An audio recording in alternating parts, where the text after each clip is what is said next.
श्री गणेशाय नमः। श्रीमद्भागवत महापुराणम द्वितीय स्कंधः अथ प्रथमोऽध्यायः ध्यान विधि और भगवान के विराट स्वरूप का वर्णन। ओम नमो भगवते वासुदेवाय। श्री सुखदेव जी ने कहा, परीक्षित, तुम्हारा लोकहित के लिए किया हुआ यह प्रश्न बहुत ही उत्तम है। मनुष्यों के लिए जितनी भी बातें सुनने, स्मरण करने या कीर्तन करने की हैं, उन सब में यह श्रेष्ठ है।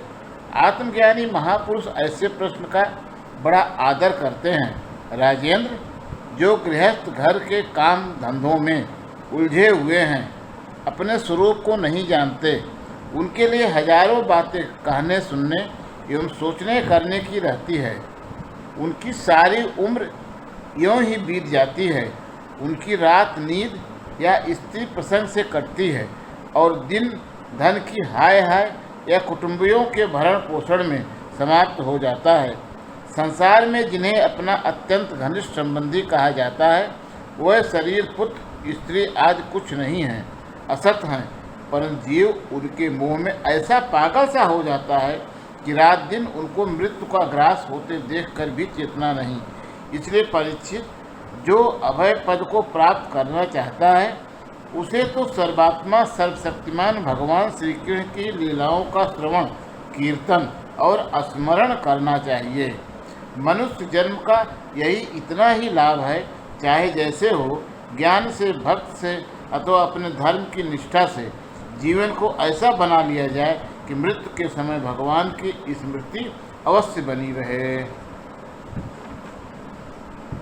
परीक्षित, जो निर्गुण स्वरूप में स्थित हैं एवं विधि निवेश की मर्यादा को लांघ चुके हैं, वह बड़े बड़े ऋषि मुनि भी प्रायः भगवान के अनंत कल्याणमय गुणगणों के वर्णन में रमे रहते हैं। द्वापर के अंत में इस भगवत स्वरूप अथवा वेद तुल्य श्रीमद् भागवत नाम के महापुराण का अपने पिता श्री कृष्ण द्वैपायन से मैंने अध्ययन किया था। राजर्षि, मेरी निर्गुण स्वरूप परमात्मा में पूर्ण निष्ठा है, फिर भी भगवान श्री कृष्ण की मधुर लीलाओं ने बलात् मेरे हृदय को अपनी ओर आकर्षित कर लिया। यही कारण है कि मैंने इस पुराण का अध्ययन किया। तुम भगवान के परम भक्त हो, इसलिए तुम्हें मैं इसे सुनाऊंगा। जो इसे प्रति श्रद्धा रखते हैं, उनकी शुद्ध चित्तवृत्ति भगवान श्री कृष्ण के चरणों में अनन्य प्रेम के साथ बहुत शीघ्र लग जाती है। जो लोग लोक या परलोक की किसी भी वस्तु की इच्छा रखते हैं या इसके विपरीत संसार में दुख का अनुभव करके जो उससे विरक्त हो गए हैं और निर्भय मोक्ष पद को प्राप्त करना चाहते हैं, उन साधकों के लिए तथा योग संपन्न सिद्ध ज्ञानियों के लिए भी समस्त शास्त्रों का यही निर्णय है कि वह भगवान के नामों का प्रेम से संकीर्तन करें। अपने कल्याण साधन की ओर से असावधान रहने वाले पुरुष की वर्षों लंबी आयु भी अनजान में ही व्यर्थ बीत जाती है। उससे क्या लाभ? सावधानी से ज्ञान पूर्वक बिताई हुई घड़ी दो घड़ी भी श्रेष्ठ है, क्योंकि उसके द्वारा अपने कल्याण की चेष्टा तो की जा सकती है। राजर्षि खड्वांग अपनी आयु की समाप्ति का समय जानकर 2 घड़ी में ही सब कुछ त्याग कर भगवान के अभय पद को प्राप्त हो गए। परीक्षित, अभी तो तुम्हारे जीवन की अवधि 7 दिन की है। इस बीच में ही तुम अपने परम कल्याण के लिए जो कुछ करना चाहिए सब कर लो। मृत्यु का समय आने पर मनुष्य घबराए नहीं। उसे चाहिए कि वह वैराग्य के शस्त्र से शरीर और उससे संबंध रखने वालों के प्रति ममता को काट डाले। धैर्य के साथ घर से निकलकर पवित्र तीर्थ के जल में स्नान करे और पवित्र एकांत स्थान में विधिपूर्वक आसन लगाकर बैठ जाए। तत्पश्चात परम पवित्र ओम इन 3 मात्राओं से युक्त प्रणव का मन ही मन जप करे। प्राण वायु को वश में करके मन का दमन करे और एक क्षण के लिए भी प्रणव को न भूले। बुद्ध की सहायता से मन के द्वारा इंद्रियों को उनके विषयों से हटा ले और कर्म की वासनाओं से चंचल हुए मन को विचार के द्वारा रोककर भगवान के मंगलमय रूप में लगाए। स्थिर चित्त से भगवान के श्री विग्रह में से किसी एक अंग का ध्यान करें। इस प्रकार एक अंग का ध्यान करते करते विषय वासना से रहित मन को पूर्ण रूप से भगवान में ऐसा तल्लीन कर दे कि फिर किसी और विषय का चिंतन ही न हो। वही भगवान विष्णु का परम पद है, जिसे प्राप्त करके मन भगवत प्रेम रूप आनंद से भर जाता है। यदि भगवान का ध्यान करते समय मन रजोगुण से विच्छित या तमोगुण से मूढ़ हो जाए तो घबराए नहीं। धैर्य के साथ योग धारणा के द्वारा उसे वश में करना चाहिए, क्योंकि धारणा उक्त दोनों गुणों के दोषों को मिटा देती है। धारणा स्थिर हो जाने पर ध्यान में जब योगी अपने परम मंगलमय आश्रय को देखता है तब उसे तुरंत ही भक्ति योग की प्राप्ति हो जाती है।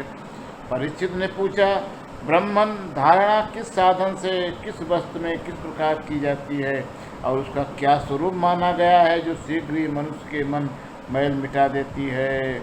श्री सुखदेव जी ने कहा, हे परीक्षित, आसन श्वास आसक्त और इंद्रियों पर विजय प्राप्त करके फिर बुद्ध के द्वारा मन को भगवान के स्थूल रूप में लगाना चाहिए।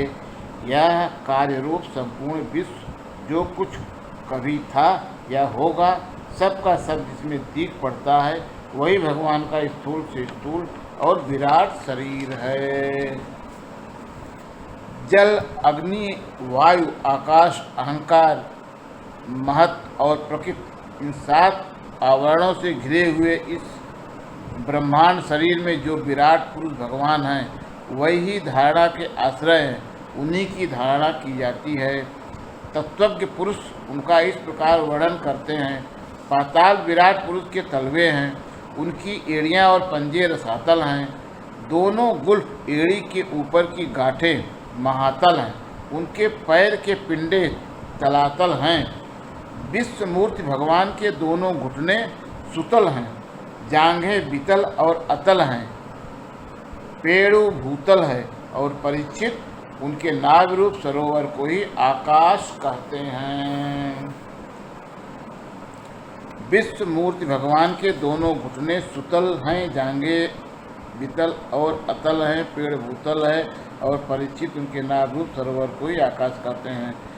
आदि पुरुष परमात्मा की छाती को स्वर्गलोक, गले को महर्लोक, मुख को जनलोक और ललाट को तपोलोक कहते हैं।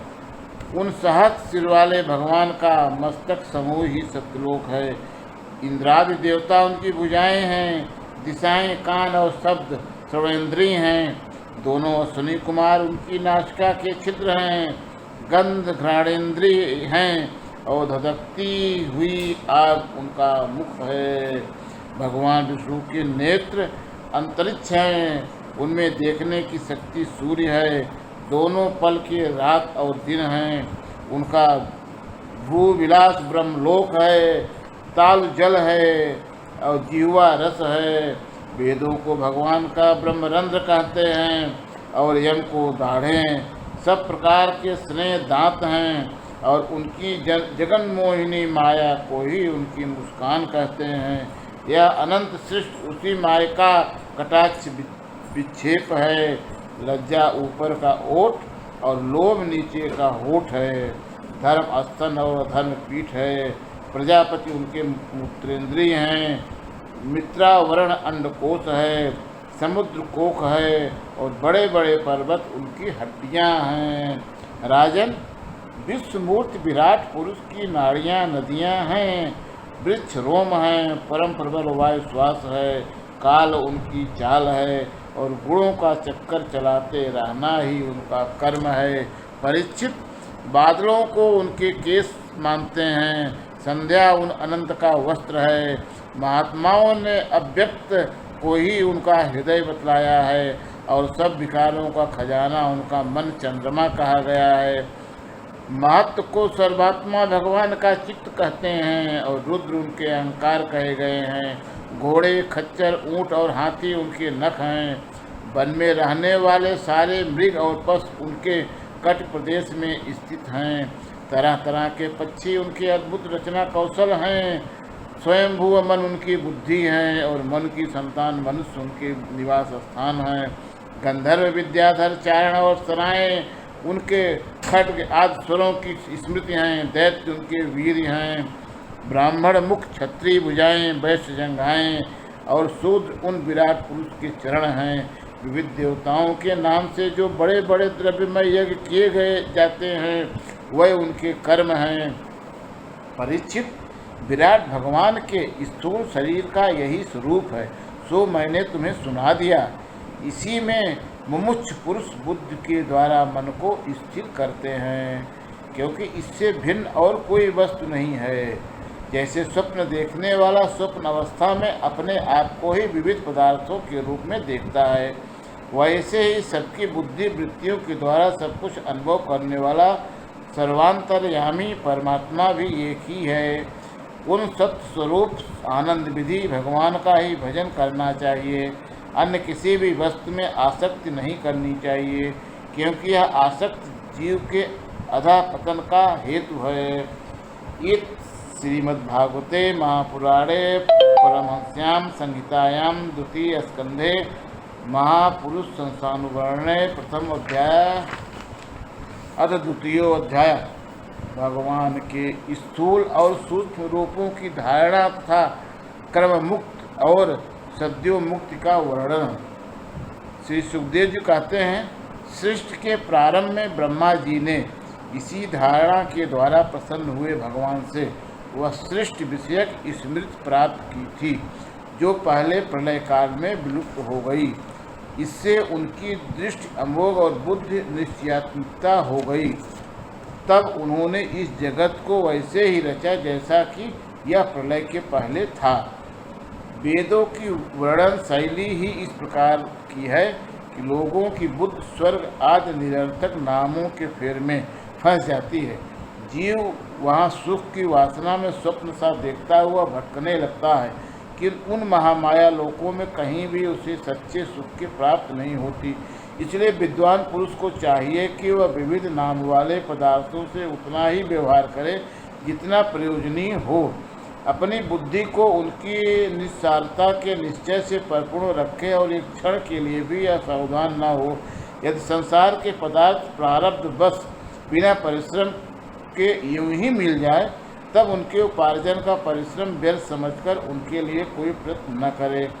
जब जमीन पर सोने से काम चल सकता है, तब पलंग के लिए प्रयत्न करने से क्या फायदा।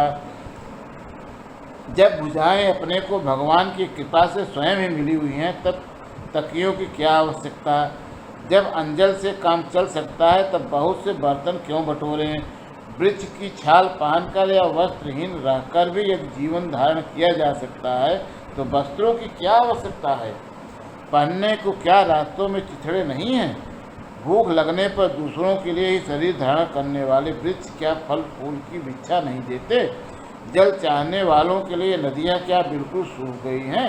रहने के लिए क्या पहाड़ों की गुफाएं बंद कर दी गई हैं। अरे भाई, सब न सही, क्या भगवान भी अपने शरणागतों की रक्षा नहीं करते। ऐसी स्थिति में बुद्धिमान लोग भी धन के नशे में चूर घमंडी धनियों की चापलूसी क्यों करते हैं। इस प्रकार विरक्त हो जाने पर अपने हृदय में नित्य विराजमान स्वतः सिद्ध आत्मस्वरूप परम प्रियतम परम सत्य जो अनंत भगवान है, बड़े प्रेम और आनंद से दृढ़ निश्चय करके उन्हीं का भजन करें, क्योंकि उनके भजन से जन्म मृत्यु के चक्कर में डालने वाला अज्ञान का नाश हो जाता है। पशुओं की बात तो अलग है, परंतु मनुष्य में भला ऐसा कौन है जो लोगों को इस संसार रूप बतरड़ी नदी में गिरकर अपने कर्मजन दुखों को भोगते हुए देखकर भी भगवान का मंगलमय चिंतन नहीं करेगा। इस असत विषय भोगों में ही अपने चित्त को भटकने देगा। कोई साधक अपने शरीर के भीतर हृदयाकाश में विराजमान भगवान के प्रदेश मात्र स्वरूप की धारणा करते हैं।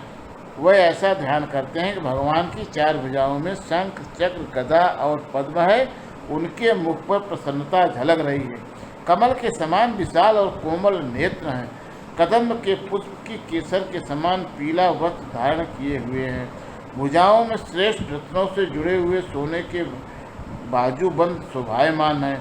सिर पर बड़ा ही सुंदर मुकुट और कानों में कुंडल है, जिनमें जड़े हुए बहुमूल रत्न जगमगा रहे हैं। उनके चरण कमल योगेश्वरों के खिले हुए हृदय कमल की कर्णिका पर विराजित हैं। उनके हृदय पर श्रीवत्स का चिन्ह एक सुनहरी रेखा है, गले में कौस्तुभ लटक रही है। वक्षा स्थल कभी न कुम्हलाने वाली वनमाला से घिरा हुआ है। वह कमर में करधनी, अंगुलियों में बहुमूल्य अंगूठी, चरणों में नूपुर और हाथों में कंगन आदि आभूषण धारण किए हुए हैं। उनके बालों की लटें बहुत चिकनी, निर्मल, घुंघराली और नीली हैं। उनका मुख कमल मंद मंद मुस्कान से खिल रहा है। लीलापूर्ण उन्मुक्त हास्य और चितवन से शोभायमान भावों के द्वारा वह भक्तजनों पर अत्यंत अनुग्रह की वर्षा कर रहे हैं। जब तक मन इस धारणा के द्वारा स्थिर न हो जाए तब तक बार बार इन चिंतन स्वरूप भगवान को देखते रहने की चेष्टा करनी चाहिए। भगवान के चरण कमलों से लेकर उनके मुस्कान युक्त मुख कमल पर्यंत समस्त अंगों की एक एक करके बुद्धियों के द्वारा धारणा करनी चाहिए। जैसे जैसे बुद्धि शुद्ध होती जाएगी वैसे वैसे चित्त स्थिर होता जाएगा। जब एक अंग का ध्यान ठीक ठीक होने लगे तब उसे छोड़कर दूसरे अंग का ध्यान करना चाहिए। ये विशेश्वर भगवान दृश्य नहीं दृष्टा है, सगुण निर्गुण सब इन्हीं का स्वरूप है। जब तक इनमें अनन्य प्रेम भक्ति हो न हो जाए तब तक साधक को नित्य नैमित्तिक कर्मों के बाद एकाग्रता से भगवान के उपयुक्त स्वरूप का ही चिंतन करना चाहिए। परीक्षित जब योगी पुरुष इस मनुष्य लोक को छोड़ना चाहे तब देश और काल में मन को न लगाए, सुखपूर्वक स्थिर आसन से बैठकर प्राणों को जीतकर मन से इंद्रियों का संयम करे। तदंतर अपनी निर्मल बुद्धि से मन को नियमित करके मन के साथ बुद्धि को क्षेत्रज्ञ में और क्षेत्रज्ञ को अंतरात्मा में लीन कर दे। फिर अंतरात्मा को परमात्मा में लीन करके धीर पुरुष उस परम शांतिमय अवस्था में स्थित हो जाए। फिर उसके लिए कोई कर्तव्य शेष नहीं रहता। इस अवस्था में सत्गुण भी नहीं है, फिर रजोगुण और तमोगुण की बात ही क्या। अहंकार, महत्व और प्रकृति का भी वहाँ अस्तित्व नहीं है। उस स्थिति में जब देवताओं के नियामक काल की भी दाल नहीं गलती तब देवता और उसके अधीन रहने वाले प्राणी तो रह ही कैसे सकते हैं। योगी लोग या नहीं इस प्रकार परमात्मा से भिन्न पदार्थों का त्याग करना चाहते हैं और शरीर तथा उसके संबंधी पदार्थों में आत्मबुद्धि का त्याग करके हृदय के द्वारा पद पद पर भगवान के जिस परम पूज्य स्वरूप का आलिंगन करते हुए अनन्य प्रेम से परिपूर्ण रहते हैं, वही भगवान विष्णु का परम पद है। इस विषय में समस्त शास्त्रों की सम्मति है। ज्ञान दृष्टि के बल से जिसके चित्त की वासना नष्ट हो गई है उस ब्रह्मनिष्ठ योगी को इस प्रकार अपने शरीर का त्याग करना चाहिए। पहले एड़ी से अपनी गुदा को दबाकर स्थिर हो जाए, तब बिना घबराहट के प्राणवायु को खड़चक्र भेदन की रीत से ऊपर ले जाए। मनस्वी योगी को चाहिए कि नाभि चक्र मणिपूरक में स्थित वायु को हृदय चक्र अनाहत में, वहाँ से उदान वायु के द्वारा वक्षस्थल के ऊपर विशुद्ध चक्र में, फिर उस वायु को धीरे धीरे ताल मूल में चढ़ा दे। तदंतर 2 आँख, 2 कान, 2 नास छिद्र और मुख, इन 7 छिद्रों को रोककर उस ताल मूल में स्थित वायु को भौहों के बीच आज्ञा चक्र में ले जाए। यदि किसी लोक में जाने की इच्छा न हो तो आधी घड़ी तक उस वायु को वहीं रोककर स्थिर लक्ष्य के साथ उसे सहस्त्रसार में ले जाकर परमात्मा में स्थित हो जाए। इसके बाद ब्रह्मरंध्र का भेद करके शरीर इंद्रियादि को छोड़ दे। परीक्षित, यदि योगी की इच्छा हो कि मैं ब्रह्मलोक में जाऊं, 8 सिद्धियां प्राप्त करके आकाशचारी सिद्धों के साथ विहार करूं अथवा त्रिगुणमय ब्रह्मांड के किसी भी प्रदेश में विचरण करूं, तो उसे मन और इंद्रियों के साथ ही लेकर शरीर से निकलना चाहिए। योगियों का शरीर वायु की भांति सूक्ष्म होता है। उपासना, तपस्या, योग और ज्ञान का सेवन करने वाले योगियों को त्रिलोकी के बाहर और भीतर सर्वत्र स्वच्छंद रूप से विचरण करने का अधिकार होता है।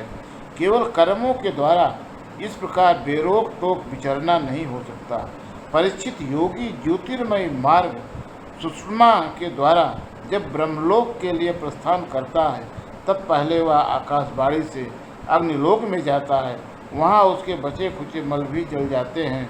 इसके बाद वह वहाँ से ऊपर भगवान श्रीहरि के शिशुमार नामक ज्योतिर्मय चक्र पर पहुँचता है। भगवान विष्णु का यह शिशुमार चक्र विश्व ब्रह्मांड के भ्रमण का केंद्र है। उस अतिक्रमण करके अत्यंत सूक्ष्म और निर्मल शरीर से वह अकेला ही महरलोक में जाता है। वह लोक ब्रह्मवेत्ताओं के द्वारा भी बंदित है और उसमें कल्प पर्यंत जीवित रहने वाले देवता विहार करते रहते हैं। फिर जब प्रलय का समय आता है तब नीच के लोगों को शेष के मुख से निकली हुई आग के द्वारा भस्म होते देख वह ब्रह्मलोक में चला जाता है। जिस ब्रह्मलोक में बड़े बड़े सिद्धेश्वर विमानों का निवास करते हैं, उस ब्रह्मलोक की आयु ब्रह्मा की आयु के समान 2 परार्ध की है। वहाँ न शोक है, न दुख है, न बुढ़ापा है, न मृत्यु। फिर वहाँ किसी प्रकार का उद्वेग या भय तो हो ही कैसे सकता है। वहाँ यह दुख है तो केवल एक बालक बात का, वह यही कि इस परम पद को न जानने वाले लोगों के जन्म मृत्यु अत्यंत घोर संकटों को देखकर दयावश वहाँ के लोगों के मन में बड़ी व्यथा होती है। सत्यलोक में पहुँचने के पश्चात वह योगी निर्भय होकर अपने सूक्ष्म शरीर को पृथ्वी में मिला देता है और फिर उतावली न करते हुए 7 आवरणों का भेदन करता है। पृथ्वी रूप से जल को और जल रूप से अग्निमय को आवरणों को प्राप्त कर वह ज्योति रूप से वायु रूप आवरण में आ जाता है और वहाँ से समय पर ब्रह्म की अनंतता का बोध कराने वाले आकाश रूप आवरण को प्राप्त करता है। इस प्रकार स्थूल आवरणों को पार करते समय उसकी इंद्रियां भी अपने सूक्ष्म अधिष्ठान में लीन होती हैं। घ्राणेन्द्रिय गंधक मात्रा में, रसंत मात्रा में, नेत्र रूपंत मात्रा में, त्वचा स्पर्श मात्रा में, स्रोत शब्दंत मात्रा में और कर्मेंद्रिया अपनी अपनी क्रियाशक्ति में मिलकर अपने अपने सूक्ष्म स्वरूप को प्राप्त हो जाती हैं। इस प्रकार योगी पंचभूतों के स्थूल सूक्ष्म आवरणों को पार करके अहंकार में प्रवेश करता है। वहाँ सूक्ष्म भूतों को तामस अहंकार में, इंद्रियों को राजस अहंकार में तथा मन और इंद्रियों के अधिष्ठान देवताओं को सात्विक अहंकार में लीन कर देता है। इसके बाद अहंकार के सहित लय रूप गति के द्वारा महात्म में प्रवेश करके अंत में समस्त गुणों के लय स्थान प्रकृति रूप आवरण में जा मिलता है। परीक्षित, महाप्रलय के समय प्रकृति रूप आवरण का भी लय हो जाने पर वह योगी स्वयं आनंद स्वरूप होकर अपने उस निवारण रूप से आनंद स्वरूप शांत परमात्मा को प्राप्त हो जाता है। जिसे इस भगवानमयी गति की प्राप्ति हो जाती है, उसे फिर संसार में नहीं आना पड़ता। परीक्षित, तुमने जो पूछा था उसके उत्तर में मैंने वेदोक्त द्विविध सनातन मार्ग सद्योमुक्ति और क्रम मुक्ति का तुमसे वर्णन किया। पहले ब्रह्मा जी ने भगवान वासुदेव की आराधना करके उनसे जब प्रश्न किया था, तब उन्होंने उत्तर में इन्हीं दोनों मार्गों की बात ब्रह्मा जी से कही थी। संसार चक्र में पड़े हुए मनुष्य के लिए जिस साधन के द्वारा उसे भगवान श्री कृष्ण के अनन्य प्रेममयी भक्ति प्राप्त हो जाए, उसके अतिरिक्त और कोई भी कल्याणकारी मार्ग नहीं है। भगवान ब्रह्मा ने एकाग्रचित्त से सारे वेदों का 3 बार अनुशीलन करके अपनी बुद्धि से यही निश्चय किया कि जिससे सर्वात्मा भगवान श्री के प्रति अनन्य प्रेम प्राप्त हो जाए, वही सर्वश्रेष्ठ धर्म है। समस्त चर अचर प्राणियों में उनके आत्मा रूप से भगवान श्री कृष्ण ही लक्षित होते हैं, क्योंकि ये बुद्धि आदि दृश्य पदार्थ उनका अनुमान कराने वाले लक्षण हैं। वह इनके सबके साक्षी एकमात्र दृष्टा हैं। परीक्षित, इसलिए मनुष्यों को चाहिए कि सब समय और सभी स्थितियों में अपनी संपूर्ण शक्ति से भगवान श्रीहरि का श्रवण, कीर्तन और स्मरण करें। राजन, संत पुरुष आत्मस्वरूप भगवान की कथा का मधुर अमृत बांटते ही रहते हैं।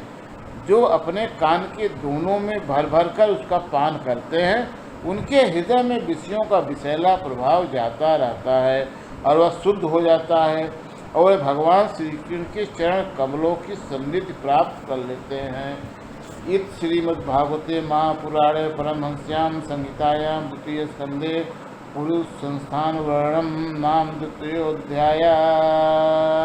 अथ तृतीयोऽध्याय कामनाओं के अनुसार विभिन्न देवताओं की उपासना तथा भगवत भक्त के प्राधान्य का निरूपण।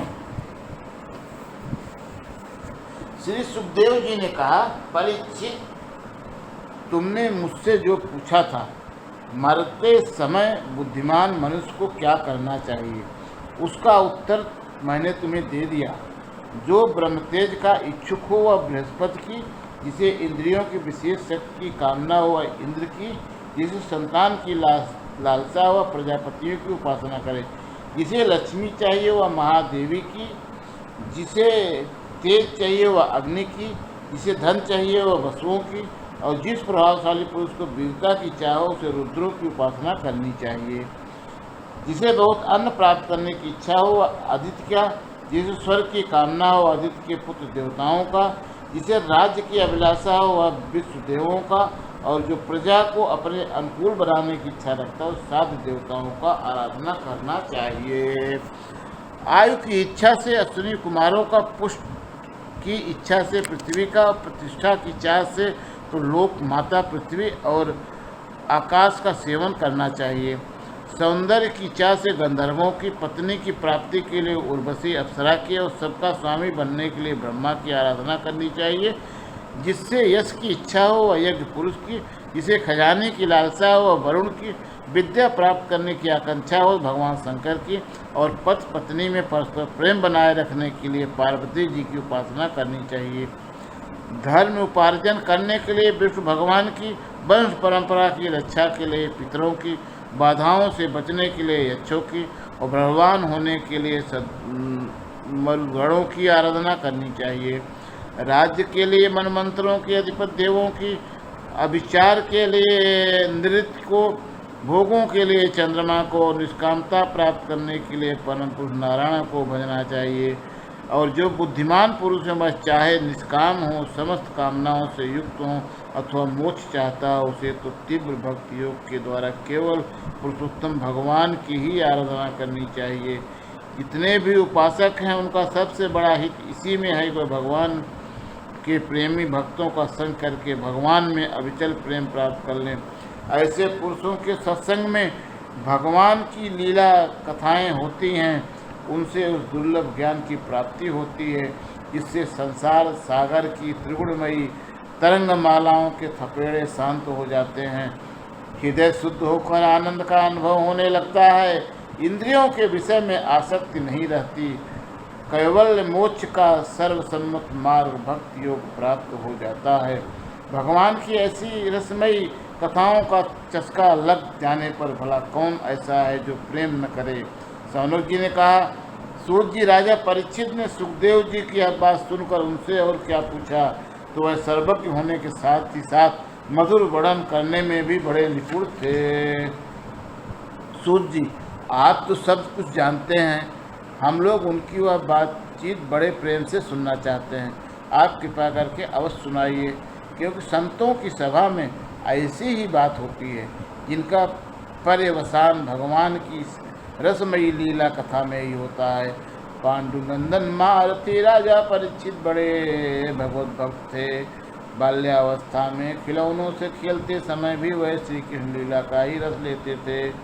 भगवन्मय श्री सुखदेव जी भी जन्म से ही भगवत परायण हैं। ऐसे संतों के सत्संग में भगवान के मंगलमय गुणों की दिव्य चर्चा अवश्य ही हुई होगी, जिसका समय भगवान श्री कृष्ण के गुणों के गान अथवा श्रवण में व्यतीत हो रहा है, उसके अतिरिक्त सभी मनुष्यों की आयु व्यर्थ जा रही है। ये भगवान सूर्य प्रतिदिन अपने उदय और अस्त से उनकी आयु छीनते जा रहे हैं।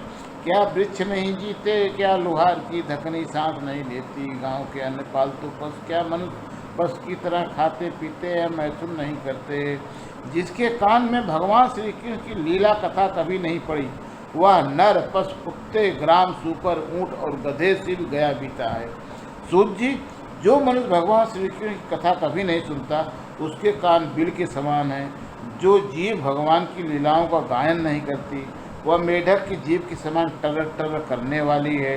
उसका न तो रहना ही अच्छा है। जो सिर कभी भगवान श्री कृष्ण के चरणों में झुकता नहीं, वह रेशमी वस्त्र सुसज्जित और मुकुट से युक्त होने पर भी बोझ मात्र ही है।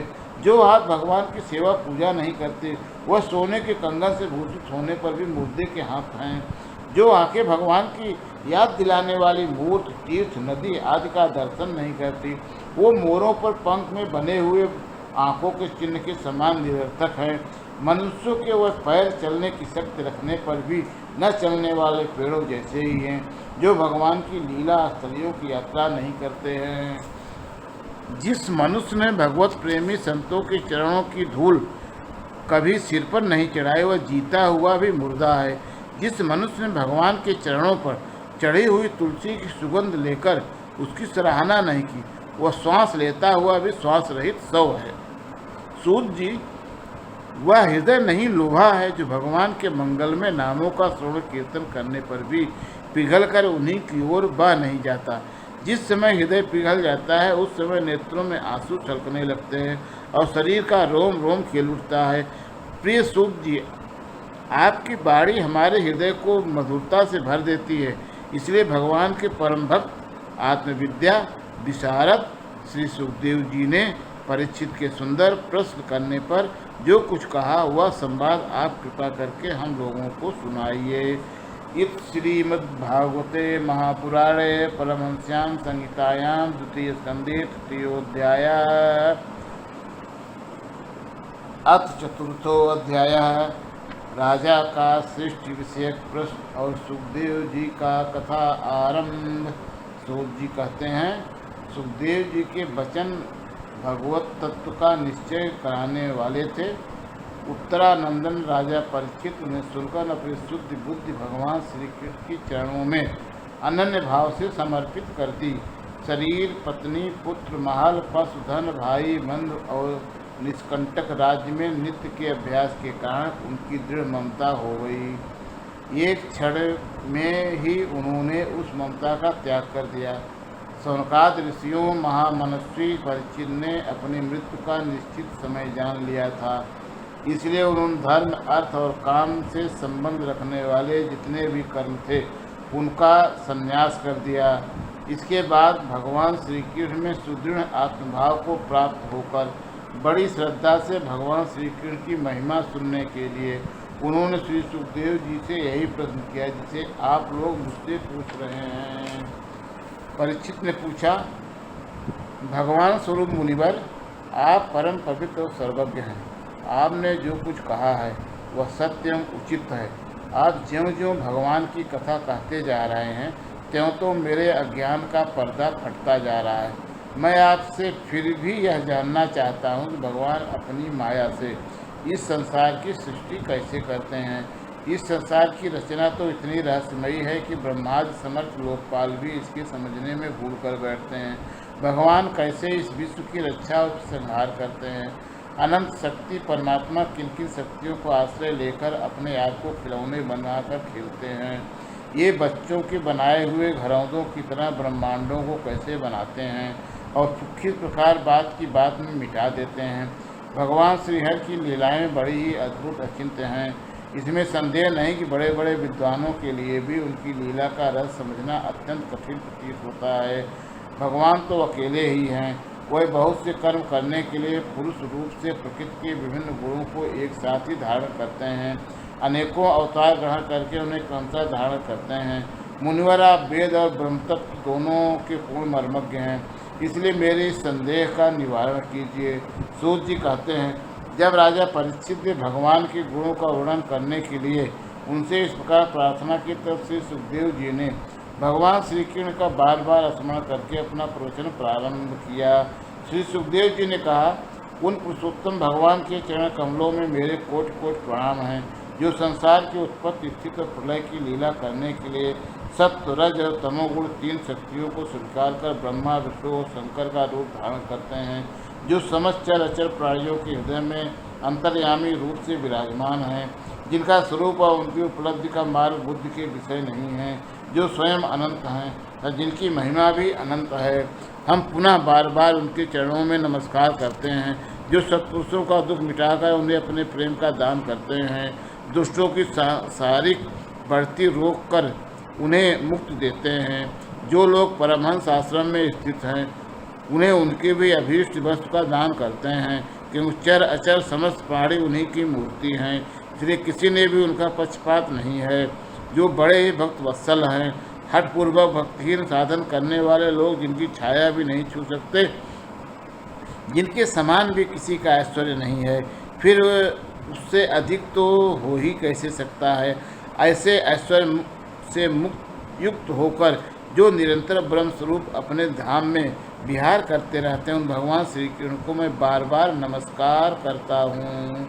जिनका कीर्तन, स्मरण, दर्शन, वंदन, श्रवण और पूजन जीवों के पापों को तत्काल नष्ट कर देता है, उन पुण्य कीर्ति भगवान श्री कृष्ण को बार बार नमस्कार है। विवेकी पुरुष जिनके चरण कमलों की शरण लेकर अपने हृदय में से इस लोक और परलोक की आसक्ति निकाल डालते हैं और बिना किसी परिश्रम के ही ब्रह्मपद को प्राप्त कर लेते हैं, उन मंगलमय कीर्ति वाले भगवान श्री कृष्ण को अनेक बार नमस्कार है। बड़े बड़े तपस्वी, दानी, यशस्वी, मनस्वी, सदाचारी और मंत्रवेत्ता जब तक अपनी साधनाओं को तथा अपने आप को उनके चरणों में समर्पित नहीं कर देते, तब तक उन्हें कल्याण की प्राप्ति नहीं होती। जिनके प्रति आत्मसमर्पण की ऐसी महिमा है, उन कल्याणमयी कीर्ति वाले भगवान को बार बार नमस्कार है। किरात, होड़, आंध्र, पुलिंद, पुलकस, अबीर, यवन और खस आदि नीच जातियाँ था दूसरे पापी जिनके शरणागत भक्तों की शरण ग्रहण करने से ही पवित्र हो जाते हैं, उन सर्वशक्तिमान भगवान को बार बार नमस्कार है। वही भगवान ज्ञानियों के आत्मा हैं, भक्तों के स्वामी हैं, कर्मकांडियों के लिए वेद मूर्ति हैं, धार्मिकों के लिए धर्म मूर्ति हैं और तपस्वियों के लिए तपा स्वरूप हैं। ब्रह्मा, शंकर आदि बड़े बड़े देवता भी अपने शुद्ध हृदय से उनके स्वरूप का चिंतन करते और आश्चर्यचकित होकर देखते रहते हैं। वह मुझ पर अपने अनुग्रह की प्रसाद की वर्षा करें, जो समस्त संपत्तियों की स्वामिनी लक्ष्मी देवी के पति हैं, समस्त यज्ञों के भोक्ता और फलदाता हैं, प्रजा के रक्षक हैं, सबके अंतर्यामी और समस्त लोगों के पालन करता हैं, तथा पृथ्वी देवी के स्वामी हैं, जिन्होंने यदुवंश में प्रकट होकर अंधक, विष्ट और यदुवंश के लोगों की रक्षा की है, तथा जो उन लोगों के एकमात्र आश्रय रहे हैं, वह भक्तवत्सल संत जनों के सर्वस्व श्री कृष्ण मुझ पर प्रसन्न हों। विद्वान पुरुष जिनके चरण कमलों के चिंतन स्वरूप समाधि से शुद्ध हुई बुद्धि के द्वारा आत्म तत्व का साक्षात्कार करते हैं, उनके दर्शन के अनंतर अपनी अपनी मति और रुचि के अनुसार जिनके स्वरूप का वर्णन करते हैं, वह प्रेम और मुक्ति के लुटाने वाले भगवान श्री कृष्ण मुझ पर प्रसन्न हों। जिन्होंने सृष्टि के समय ब्रह्मा के हृदय में पूर्व कल्प की स्मृति जागृत करने के लिए ज्ञान की अधिष्ठात्री देवी को प्रेरित किया और अपने अंगों के सहित वेद के रूप में उनके मुख से प्रकट हुई, वह ज्ञान के मूल कारण भगवान मुझ पर कृपा करें, मेरे हृदय में प्रकट हों। भगवान ही पंच महाभूतों से इन शरीरों का निर्माण करके इनमें जीव रूप से स्वयं करते हैं और 5 ज्ञानेंद्रिय, 5 कर्मेंद्रिय, 5 प्राण और 1 मन, इन 16 कलाओं से युक्त होकर इनके द्वारा 16 विषयों का भोग करते हैं। वह सर्वभूतमय भगवान मेरी वाणी को अपने गुणों से अलंकित कर दें। संत पुरुष जिनके मुख कमल से मकरंद के समान झरती हुई ज्ञानमयी सुधा का पान करते रहते हैं, उन वासुदेवावतार सर्वज्ञ भगवान व्यास के चरणों में मेरा बार बार नमस्कार है। परीक्षित वेदगर्भ स्वयंभू ब्रह्मा ने नारद के प्रश्न करने पर यही बात कही थी, जिसका स्वयं भगवान नारायण ने उन्हें उपदेश दिया था और वही मैं तुमसे कह रहा हूँ। इस श्रीमद्भागवते महापुराणे परमहंस्यां संहितायां द्वितीय स्कंधे चतुर्थोऽध्याय पंचमोऽध्याय सृष्टि वर्णन। नारद जी ने पूछा, पिताजी आप केवल मेरे ही नहीं सबके पिता समस्त देवताओं से श्रेष्ठ एवं सृष्टिकर्ता हैं, आपको मेरा प्रणाम है। आप मुझे वह ज्ञान दीजिए जिससे आत्म तत्व का साक्षात्कार हो जाता है।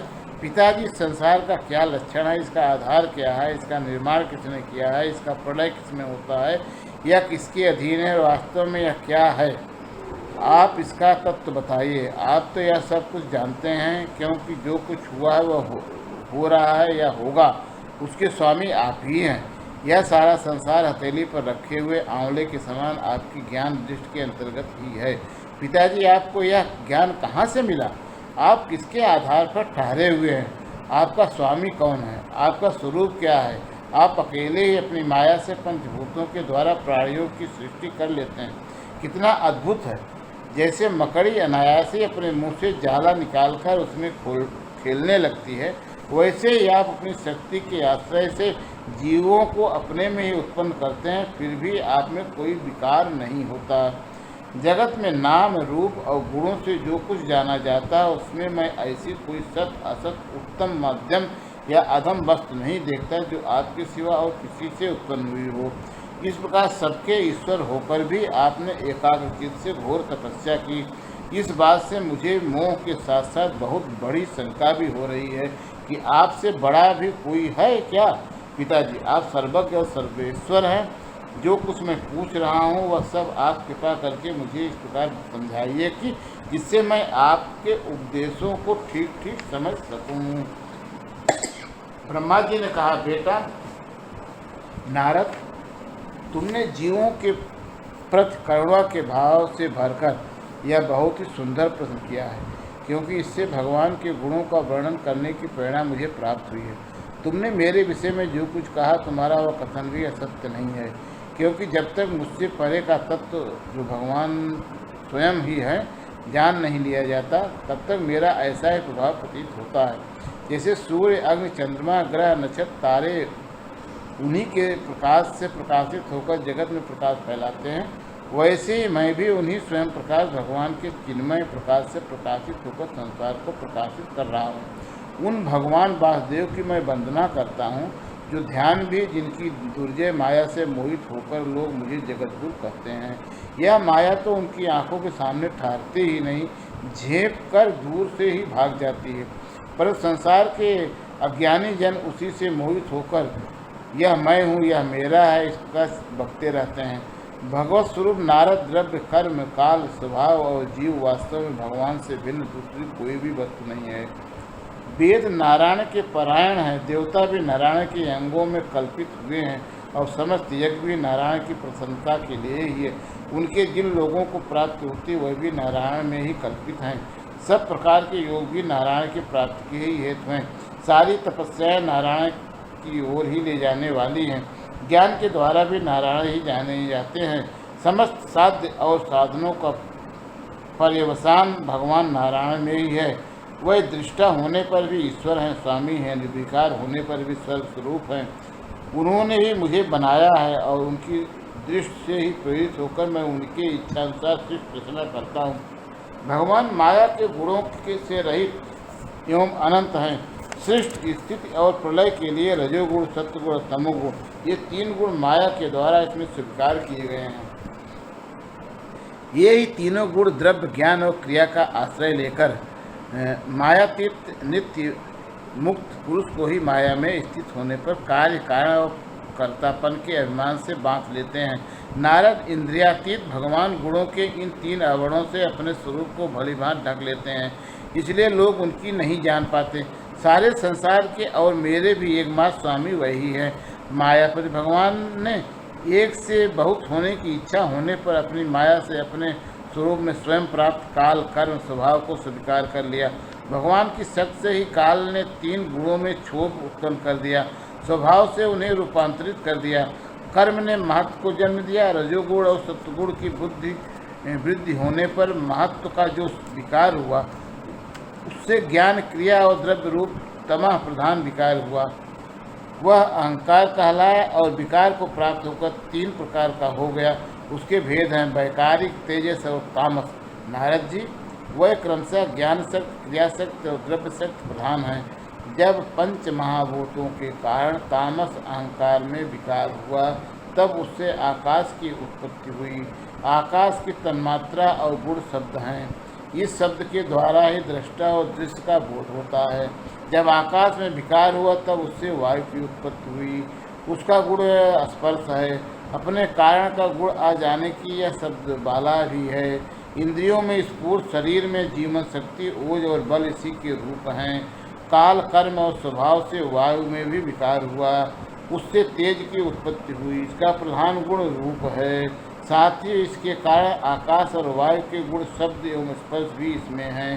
तेज के विकास से जल की उत्पत्ति हुई। इसका गुण है रस। कारण तत्वों के गुण शब्द, स्पर्श और रूप भी इसमें हैं। जल के विकार से पृथ्वी की उत्पत्ति हुई, इसका गुण है गंध। कारण के गुण कार्य में आते हैं। इस न्याय से शब्द, स्पर्श, रूप और रस, ये चारों गुण भी इसमें विद्यमान हैं। वैकारिक अहंकार से मन की और इंद्रियों के 10 अधिष्ठान देवताओं की भी उत्पत्ति हुई। उनके नाम है दिशा, वायु, सूर्य, वरुण, अश्वनी कुमार, अग्नि, इंद्र, विष्णु, मित्र, प्रजापति। तेजस अहंकार के विकार से श्रोत्र, त्वचा, नेत्र, जिह्वा और घ्राण, ये 5 ज्ञानेंद्रियां एवं वाक, हस्त, पाद, गुदा और जनेन्द्रिय, ये 5 कर्मेंद्रियां उत्पन्न हुई। साथ ही ज्ञान शक्ति रूप बुद्धि और क्रिया शक्ति रूप प्राण भी तेजस अहंकार से ही उत्पन्न हुए। श्रेष्ठ ब्रह्मविद जिस समय ये पंचभूत, इंद्रिय, मन और सत्व आदि तीनों गुण परस्पर संगठित नहीं थे, तब अपने रहने के लिए भोगों के साधन रूप शरीर की रचना नहीं कर सके। जब भगवान ने इन्हें अपनी शक्ति से प्रेरित किया, तब वह तत्व परस्पर एक दूसरे के साथ मिल गए। उन्होंने आपस में कार्य कारण भाव स्वीकार करके व्यष्टि समष्टि रूप पिंड और ब्रह्मांड दोनों की रचना की। वह ब्रह्मांड रूप अंडा 1 सहस्त्र वर्ष तक निर्जीव रूप से जल में पड़ा रहा। फिर काल, कर्म और स्वभाव को स्वीकार करने वाले भगवान ने उसे जीवित कर दिया। उस अंडे को फोड़कर उसमें से वही विराट पुरुष निकला, जिसकी जंघा, चरण, भुजाएं, नेत्र, मुख और सिर सहस्त्रों की संख्या में हैं। विद्वान पुरुष उसी के अंग में समस्त लोक और उनमें रहने वाली वस्तुओं की कल्पना करते हैं। उसकी कमर से नीचे के अंगों में 7 पाताल के और उसके पेड़ों के ऊपर के अंगों में 7 स्वर्ग की कल्पना की जाती है। ब्राह्मण इस विराट पुरुष का मुख है। भुजाएं क्षत्रिय हैं, जांघों से वैश्य, पैरों से शूद्र उत्पन्न हुए हैं। पैरों से लेकर कट पर्यंत 7 पाताल तथा भूलोक की कल्पना की गई है। नाभ में वर लोक की, हृदय में स्वर्ग लोक की और परमात्मा के वक्षस्थल में मार्ग लोक की कल्पना की गई है। उसके गले में जन लोक, दोनों वस्तनों में तपोलोक और मस्तक में ब्रह्मा का नित्य निवास स्थान सत्यलोक है। उस विराट पुरुष की कमर में अतल, जांघों में वितल, घुटनों में पवित्र सुतल लोक और जंघाओं में तल की कल्पना की गई है। एड़ी के ऊपर की गांठों में महातल, पंजे और रीढ़ियों में रसातल और तलुओं में पाताल समझना चाहिए। इस प्रकार विराट पुरुष सर्वलोकमय हैं। विराट भगवान के अंगों में इस प्रकार भी लोकों की कल्पना की जाती है। उनके चरणों में पृथ्वी हैं, नाभि में ध्रुवलोक हैं और सिर में स्वर्गलोक हैं। इत श्रीमद्भागवते महापुराणे परमहंस्यां संहितायां द्वितीय स्कंधे 5मो अध्याय। अथ षष्ठो अध्याय। विराट स्वरूप की विभूतियों का वर्णन। ब्रह्मा जी कहते हैं, उन्हीं विराट स्वरूप के मुख से वाणी और उनके अधिष्ठात्र देवता अग्नि उत्पन्न हुए। 7 छंद उनकी 7 धातुओं से निकले हैं। मनुष्यों और पितरों और देवताओं के भोजन करने योग्य अमृत में अन्न, सब प्रकार के रस, रसेंद्रिय और उनके अधिष्ठात्र देवता वरुण विराट पुरुष की इन्होंने उत्पन्न हुए हैं।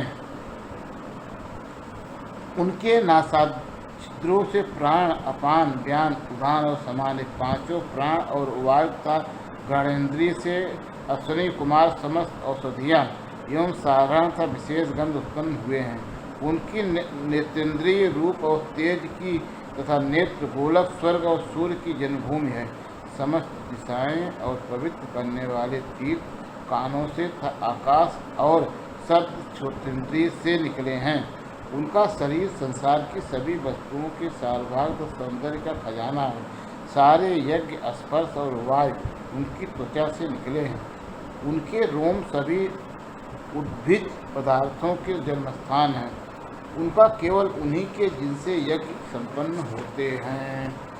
उनके केश, दाढ़ी, मूछ और नखों से मेघ, बिजली, शिला और लोहा आदि धातुएं तथा भुजाओं से प्रायः संसार की रक्षा करने वाले लोकपाल प्रकट हुए हैं। उनका चलना फिरना भू भुवः स्वः तीनों लोकों का आश्रय है। उनके चरण कमल प्राप्त की रक्षा करते हैं और भयों को भगा देते हैं तथा समस्त कामनाओं की पूर्ति उन्हीं से होती है। विराट पुरुष का लिंग जल वीर सृष्टि मेघ प्रजापति का आधार है। उनकी जनेन्द्रिय मैथुन जनित आनंद का उद्गम है। नारद जी विराट पुरुष की वायु इंद्रिय यम मित्र तथा मल त्याग का तथा गुदा द्वार हिंसा निवृत्ति मृत्यु और नरक का उत्पत्ति स्थान है।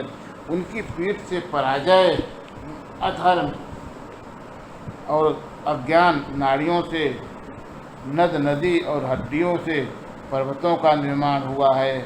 उनके उदर में मूल प्रकृति रस नाम की धात समुद्र समस्त प्राणी और उनकी मृत्यु समाई हुई है। उनका हृदय ही मन की जन्मभूमि है। नारद, हम तुम धर्म सनकादि शंकर विज्ञान और अंतःकरण सब के सब उनके चित्त के आश्रित हैं। मैं तुम्हारे बड़े भाई सनकादि शंकर देवता दैत्य मनुष्य नाग पक्षी मृग रेंगने वाले जंतु गंधर्व अप्सराएं यक्ष राक्षस भूत प्रेत सर्प पशु पितर सिद्ध विद्याधर चारण वृक्ष नाना प्रकार के जीव जो आकाश जल या स्थल में रहते हैं। ग्रह नक्षत्र केतु तारे बिजली और बादल ये सब के सब विराट पुरुष ही हैं। यह संपूर्ण विश्व जो कुछ कभी था है या होगा सबको वह घेरे हुए हैं और उसके अंदर वह विश्व उनके केवल 10 अंगुल के परिणाम में ही स्थित है। जैसे सूर्य अपने मंडल को प्रकाशित करते हुए कि बाहर भी प्रकाश फैलाते हैं, वैसे ही पुराण पुरुष परमात्मा भी संपूर्ण विराट विग्रह को प्रकाशित करते हुए उसके बाहर भीतर सर्वत्र एक रस प्रकाशित हो रहा है। मुनिवर, जो कुछ मनुष्य की क्रिया और संकल्प से बनता है उसे वह परे है और अमृत एवं अभय पद का स्वामी है। यही कारण है कोई भी उसकी महिमा का पार नहीं पा सकता। संपूर्ण लोक भगवान के एक पाद मात्र हैं तथा उनके अंशमात्र लोकों में समस्त प्राणी निवास करते हैं। भूलोक भुवरलोक और स्वर्गलोक के ऊपर महरलोक है, उसके भी ऊपर जन तप और सत्य लोकों में क्रमशः अमृत क्षेम एवं अभय का नित्य निवास है। जन तप और सत्य तीनों लोकों में ब्रह्मचारी वानप्रस्थ एवं सन्यासी निवास करते हैं। दीर्घकालीन ब्रह्मचर्य से रहित गृहस्थ भूलोक भुवरलोक और स्वर्गलोक के भीतर ही निवास करते हैं। शास्त्रों में 2 मार्ग बतलाए गए हैं, एक अविद्या रूप कर्म मार्ग जो सकाम पुरुषों के लिए है, दूसरा उपासना स्वरूप विद्या का मार्ग जो निष्काम उपासकों के लिए है। मनुष्य दोनों में से किसी एक का आश्रय लेकर भोग प्राप्त कराने वाले दक्षिणा मार्ग से अथवा मोक्ष प्राप्त कराने वाले उत्तर मार्ग से यात्रा करता है। किंतु पुरुषोत्तम भगवान दोनों के आधारभूत, जैसे सूर्य अपनी किरणों से सबको प्रकाशित करते हुए भी सबसे अलग है, वैसे ही जिन परमात्मा से इस अंड की ओर पंचभूत एकादश इंद्रिय गुण में विराट की उत्पत्ति हुई है, वह प्रभु भी इन समस्त वस्तुओं के अंदर और उनके रूप में रहते हुए उनसे सर्वथा अतीत हैं। जिस समय इस विराट पुरुष के नाभ कमल से मेरा जन्म हुआ, उस समय इस पुरुष के अंगों की अतिरिक्त मुझे और कोई भी यज्ञ की सामग्री नहीं मिली। तब मैंने अपने अंगों के ही यज्ञ के पशु यूप कुश या यज्ञ भूमि और यज्ञ के योग्य उत्तम काल की कल्पना की। ऋषि श्रेष्ठ यज्ञ के लिए आवश्यक पात्र आदि वस्तुएं जो चावल आदि औषधियाँ घृत आदि स्नेह पदार्थ क्षारस लोहा मिट्टी जल हरिक यजुषाम चातुर्होत्र यज्ञों के नाम मंत्र दक्षिणा व्रत देवताओं के नाम पद्धति ग्रंथ संकल्प तंत्र गतिमति श्रद्धा प्रायश्चित और समर्पण या समस्त यज्ञ सामग्री मैंने विराट पुरुष के अंगों से ही इकट्ठी की। इस प्रकार विराट पुरुष के अंगों से ही सारी सामग्री का संग्रह करके मैंने इन्हीं सामग्रियों से उन यज्ञ स्वरूप परमात्मा का यज्ञ कर्म के द्वारा यजन किया। तदंतर तुम्हारे बड़े भाई इन 9 प्रजापतियों ने अपने चित्त को पूर्ण समाहित करके विराट और अंतर्यामी रूप से स्थित उस पुरुष की आराधना की। इसके पश्चात समय समय पर मनु ऋषि पितर देवता दैत्य मनुष्यों के यज्ञों के द्वारा भगवान की आराधना की। नारद यह संपूर्ण विश्व भी भगवान नारायण में स्थित है, जो स्वयं तो प्राकृतिक गुणों से रहित है, परंतु सृष्टि के प्रारंभ में माया के द्वारा बहुत से गुण ग्रहण कर लेते हैं। उन्हीं की प्रेरणा से मैं इस संसार की रचना करता हूँ, उन्हीं के अधीन होकर रुद्र इसका संहार करते हैं और वह स्वयं ही विष्णु के रूप में इसका पालन करते हैं, क्योंकि उन्होंने सत्य रज और तम की 3 शक्तियाँ स्वीकार कर रखी हैं। बेटा, जो कुछ तुमने पूछा था उसका उत्तर मैंने तुम्हें दे दिया। भाव या भाव, कार्य या कारण के रूप में ऐसी कोई भी वस्तु नहीं है जो भगवान से भिन्न हो। प्यारे नारद, मैं प्रेम पूर्ण एवं उत्कंठित हृदय से भगवान के स्मरण में मग्न रहता हूँ। इसी से मेरी वाणी कभी असत्य होती नहीं दिखती, मेरा मन कभी असत संकल्प नहीं करता और मेरी इंद्रियां भी कभी मर्यादा का उल्लंघन करके कुल मार्ग में नहीं जाती। मैं वेद मूर्ति हूँ, मेरा जीवन तपस्यामय है। बड़े बड़े प्रजापति मेरी वंदना करते हैं और मैं उनका स्वामी हूँ। पहले मैंने बड़ी निष्ठा से योग का सर्वांग अनुष्ठान किया था, परंतु मैं अपने मूल कारण का परमात्मा के स्वरूप को नहीं जान सका। मैं तो परम मंगलमय और शरण आए हुए भक्तों को जन्म मृत्यु से छुड़ाने वाले परम कल्याण स्वरूप भगवान के चरणों को ही नमस्कार करता हूँ। उनकी माया की शक्ति अपार है। जैसे आकाश अपने अंत को नहीं जानता, वैसे ही वह भी अपनी महिमा का विस्तार नहीं जानते। ऐसी स्थिति में दूसरे तो उसका पार ही कैसे पा सकते हैं। मैं, मेरे पुत्र, तुम लोग और शंकर जी भी उनके सत्स्वरूप को नहीं जानते, तब दूसरे देवता तो उन्हें जान ही कैसे सकते हैं। हम सब इस प्रकार मोहित हो रहे हैं कि उनकी माया के द्वारा रचे हुए जगत को भी ठीक ठाक नहीं समझ पा सकते। अपने अपने बुद्धि के अनुसार ही अटकल लगाते हैं। हम लोग केवल जिनके अवतार के लीलाओं का गान ही करते रहते हैं, उनके तत्व को नहीं जानते। उन भगवान के श्री चरणों में नमस्कार करता हूँ। वह जन्मा और पुरुषोत्तम है। प्रत्येक कल्प में वह स्वयं अपने आप की सृष्टि करते हैं, रक्षा करते हैं और संहार कर लेते हैं। वह माया के लेस से रहित केवल ज्ञान स्वरूप हैं और अंतरात्मा के रूप में एक रस स्थित हैं। वह तीनों काल में सत्यों परिपूर्ण हैं। न उनका आदि है न उनका अंत है। वह तीनों गुणों से रहित है, सनातन और अद्वितीय है। नारद महात्मा लोग जिस समय अपने अंतःकरण इंद्रिय शरीर को शांत कर लेते हैं, उस समय उनका साक्षात्कार करते हैं।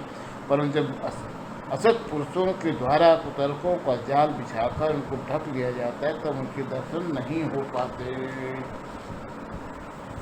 परमात्मा का पहला अवतार विराट पुरुष है।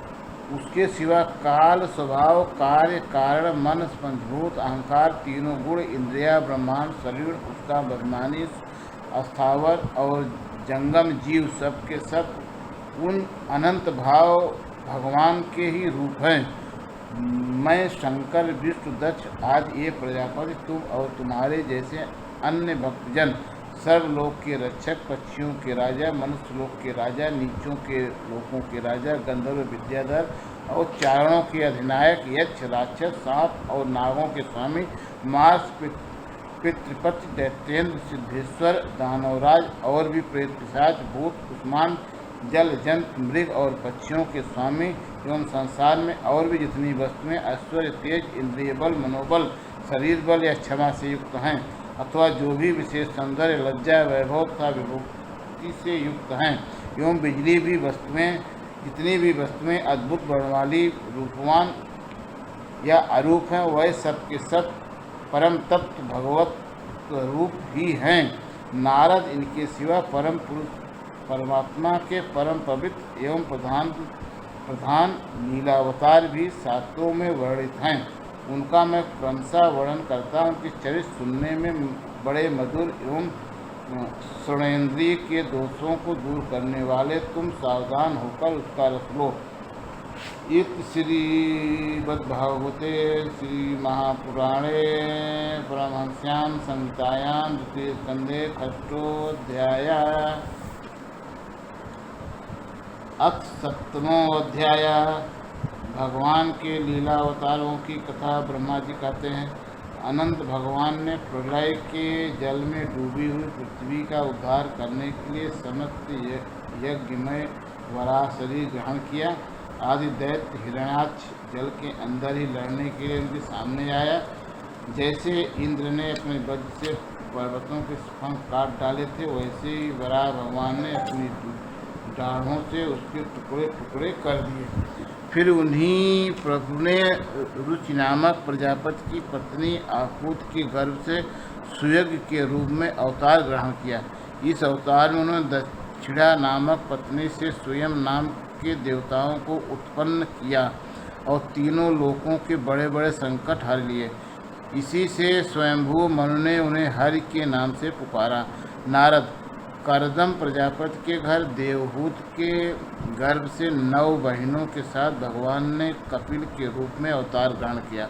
उन्होंने अपनी माता को उस आत्मज्ञान का उपदेश दिया जिससे वह इसी जन्म में अपने हृदय के संपूर्ण मल तीनों गुणों की आसक्ति का सारा कीचड़ धोकर कपिल भगवान के वास्तविक स्वरूप को प्राप्त हो गई। महर्षि अत्रि भगवान को पुत्र रूप में प्राप्त करना चाहते थे। उन पर प्रसन्न होकर भगवान ने उनसे एक दिन कहा था कि मैंने अपने आप को तुम्हें दे दिया। इसी से अवतार लेने पर भगवान का नाम दत्त पड़ा। उनके चरण कमलों के पराग से अपने शरीर को पवित्र करके राजा यदु और सहस्त्रार्जुन आदि ने योग की भोग और मोक्ष दोनों ही सिद्धियां प्राप्त की। नारद सृष्टि के प्रारंभ में मैंने विविध लोगों को रचने की इच्छा से तपस्या की। मेरे उस अखंड तप से प्रसन्न होकर उन्होंने तप अर्थ वाले संत नाम से युक्त होकर सनक, सनंदन, सनातन और सनत कुमार के रूप में अवतार ग्रहण किया। इस अवतार में उन्होंने प्रलय के कारण पहले कल्प के भूले हुए आत्मज्ञान का ऋषियों के प्रति यथावत उपदेश किया, जिससे उन लोगों ने तत्काल परम तत्व का अपने हृदय में साक्षात्कार कर लिया। धर्म की पत्नी दक्ष कन्या मूर्ति के गर्भ से वह नर नारायण के रूप में प्रकट हुए। उनकी तपस्या का प्रभाव उन्हीं के जैसा है। इंद्र की भेजी हुई काम की सेना अप्सराएं उनके सामने जाते ही अपना स्वभाव खो बैठी। वह अपने हाव भाव से उन अभिस्वरूप भगवान की तपस्या में विघ्न नहीं डाल सकी। नारद, शंकर आदि महानुभाव अपनी रोष भरी दृष्टि से कामदेव को जला देते हैं, परंतु अपने आप को जलाने वाले असह्य क्रोध को वे नहीं जला पाए। वहीं क्रोध नर नारायण के निर्मल हृदय में प्रवेश करने के पहले ही डर के मारे कांप जाता है। फिर भला उनके हृदय में काम का प्रवेश तो कैसे हो सकता है। अपने पिता राजा उत्तानपाद के पास बैठे हुए 5 वर्ष के बालक ध्रुव को उनकी सौतेली माता सुरुचि ने अपने वचन बाणों से बेध दिया था। इतनी छोटी अवस्था होने पर भी वह उन ग्लान से तपस्या करने के लिए वन में चले गए। उनकी प्रार्थना से प्रसन्न होकर भगवान प्रकट हुए और उन्होंने ध्रुव को ध्रुव पद का वरदान दिया। आज भी ध्रुव के ऊपर नीचे प्रदक्षिणा करते हुए दिव्य महर्षिगण उनकी स्तुति करने लगते हैं। कुमारगामी बेन का ऐश्वर्य और पौरुष ब्राह्मणों के हुंकार रूपी वज्र से जलकर भस्म हो जाता है। वह नरक में गिरने लगा। ऋषियों की प्रार्थना पर भगवान ने उसके शरीर मंथन से पृथ्वी के रूप में अवतार धारण कर उसे नरकों से उबारा। इस प्रकार पुत्र शब्द को चरितार्थ किया। उसी अवतार में पृथ्वी को गाय बनाकर उन्होंने उससे जगत के लिए समस्त औषधियों का दोहन किया। राजा नाग की पत्नी सुदेवी के गर्भ से भगवान ने ऋषभ देव के रूप में जन्म लिया। इस अवतार में समस्त आसक्तियों से रहित रहकर अपने इंद्रियों और मन को अत्यंत शांत करके एवं अपने स्वरूप में स्थित होकर समदर्शी के रूप में जड़ों की भांति योग चर्चा का आचरण किया। इस स्थिति को महर्षि लोग परमहंसपद अथवा अवधूत चर्चा कहते हैं। इसके बाद स्वयं उन्हीं यज्ञ पुरुष ने मेरे यज्ञ में स्वर्ण के समान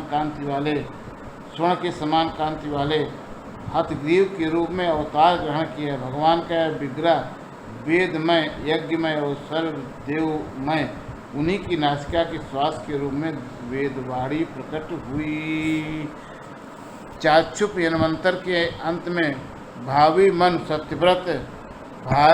सत्यव्रत ने मत्स्य रूप में भगवान को प्राप्त किया।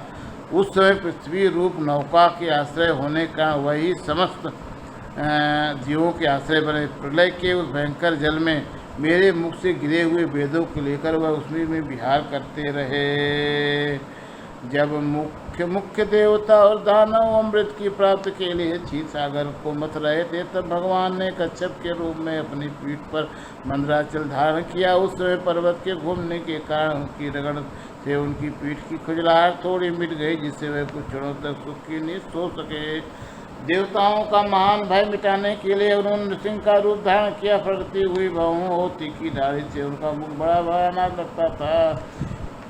हिरण्यकश्यप उन्हें देखते ही हाथ में गदा लेकर उन पर टूट पड़ा। इस पर भगवान नृसिंह ने दूरी ही उसे नीचे पकड़कर अपनी जांघों पर डाल दिया और उसके छटपटाते रहने पर भी अपने नखों से उसका पेट फाड़ डाला। बड़े भारी सरोवर में महाबली ग्रह ने गजेंद्र का पैर पकड़ लिया। जब बहुत थककर वह घबरा गया, तब अपनी सूंड में कमल लेकर भगवान को पुकारा, हे यादपुरुष, हे समस्त लोगों के स्वामी, हे श्रवण मार्ग से कल्याण करने वाले। उसकी इस पुकार सुनकर भगवान चक्रपाणि गरुड़ की पीठ पर चढ़कर वहां आए और अपने चक्र से उन्होंने ग्रह का मस्तक उखाड़ डाला। इस प्रकार कुपारवश भगवान ने अपने शरणागत गजेंद्र की सूंड पकड़कर उस व्रत से उसका उद्धार किया। भगवान वामन अदिति के पुत्रों में सबसे छोटे थे, परंतु गुणों की दृष्टि से वो सबसे बड़े थे, क्योंकि पुरुष भगवान ने इस अवतार में बल के संकल्प छोड़ते ही संपूर्ण लोगों को अपने चरणों में ही नाप दिया था। वामन बनकर उन्होंने 3 पर पृथ्वी के बहाने बल से सारी पृथ्वी ले ली, परंतु इससे बात सिद्ध कर दी। मार्ग पर चलने वाले पुरुषों को याचना के सिवा और किसी उपाय से असमर्थ पुरुष भी अपने स्थान से नहीं हटा सकते, असर से च्युत नहीं कर सकते। दैत्य राजबल ने अपने सिर पर स्वयं वामन भगवान का चरणामृत धारण किया था। इसी स्थिति में जो देवताओं के राजा इंद्र की पदवी मिली, इसमें कोई बलि का पुरुषार्थ नहीं था। अपने गुरु शुक्राचार्य के मना करने पर भी वह प्रतिज्ञा के विपरीत कुछ भी करने को तैयार नहीं हुए। और तो क्या, भगवान का तीसरा पग पूरा करने के लिए उनके चरणों में सिर रखकर उन्होंने अपने विभाग को समर्पित कर दिया। नारद, तुम्हारे अत्यंत प्रेम भाव से परम प्रसन्न होकर हंस के रूप में भगवान ने तुम्हें योग, ज्ञान और आत्म तत्व को प्रकाशित करने वाले भगवत धर्म का उपदेश किया। यह केवल भगवान के शरणागत भक्तों को ही सुगमता से प्राप्त होता है। वही भगवान स्वयंभू आदि मनवंतरों में मन के रूप में अवतार लेकर मनुवंश की रक्षा करते हुए दसों दिशाओं में अपने सुदर्शन चक्र के समान तेज से बेरोक टोक निष्कटक राज्य करते हैं। तीनों लोकों के ऊपर सत्य लोक तक उनके चरित्रों की कमनी कीर्त फैल जाती है और उसी रूप में वह समय समय पर पृथ्वी के आधारभूत दुष्ट राजाओं का दमन भी करते रहते हैं। स्वनाम धन्य भगवान धनवंतर अपने नाम से ही बड़े बड़े रोगियों के रोग तत्काल नष्ट कर देते हैं और उन्हें अमृत पिलाकर देवताओं को अमर कर दिया। और देवताओं के द्वारा हरण किए हुए उनके यज्ञ भाग उन्हें फिर से दिला देते हैं। उन्होंने ये अवतार देकर संसार में आयुर्वेद का प्रवर्तन किया। जब संसार में ब्रह्माद्रोही अमर्यादा का उल्लंघन करने वाले नारदी क्षत्रिय अपने नाश के लिए दैववश बढ़ जाते हैं और पृथ्वी के कांटे बन जाते हैं, तब भगवान महापराक्रमी परशुराम के रूप में होकर अपनी तीखी धार वाले फारसे से 21 बार उसका नरसंहार करते हैं।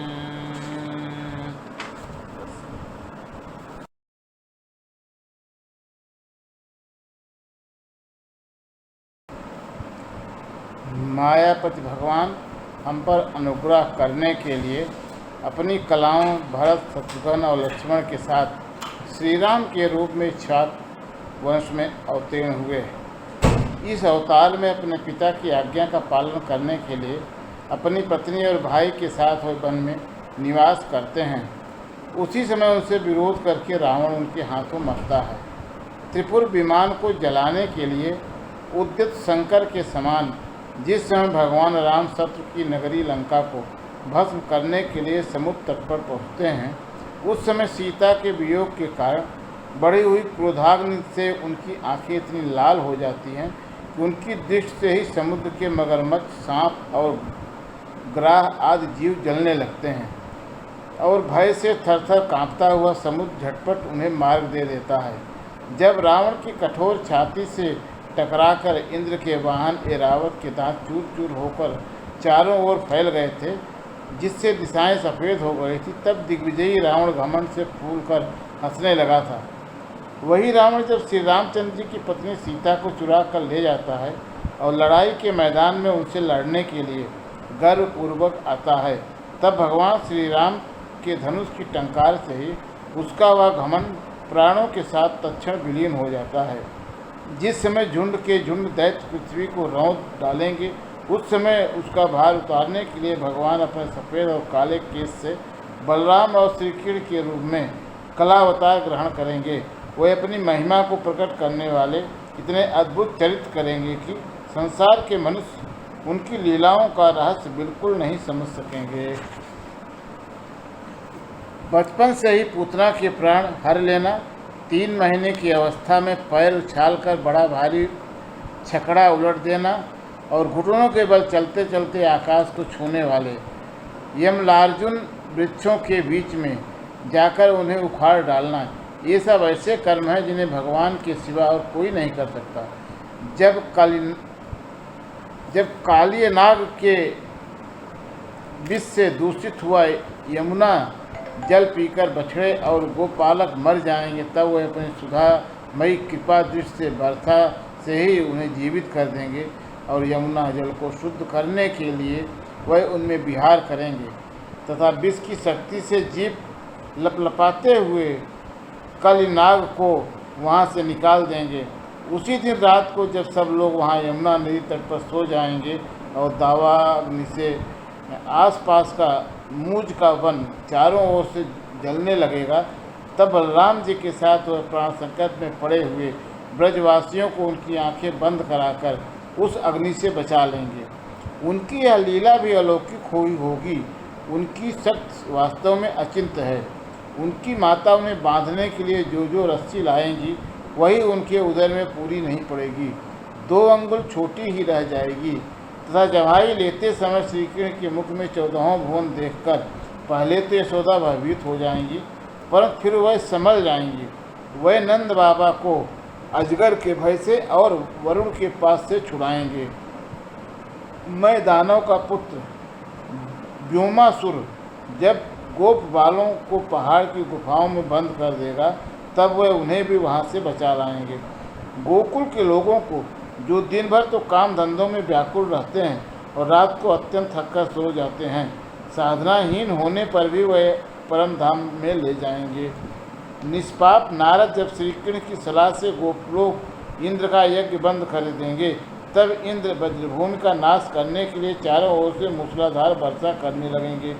उससे उनकी तथा उनके पशुओं की रक्षा करने के लिए भगवान कृपावश हो 7 वर्ष की अवस्था में ही 7 दिनों तक गोवर्धन पर्वत को एक ही हाथ से कुकुर मुक्ते की तरह खेल खेल में ही धारण किए रहेंगे। वृंदावन में विहार करते हुए रास करने की इच्छा से वे रात के समय जब चंद्रमा की उज्जवल चांदनी चारों ओर छिटक रही थी, अपनी बांसुरी पर मधुर संगीत के लंबी तान छेड़ेंगे।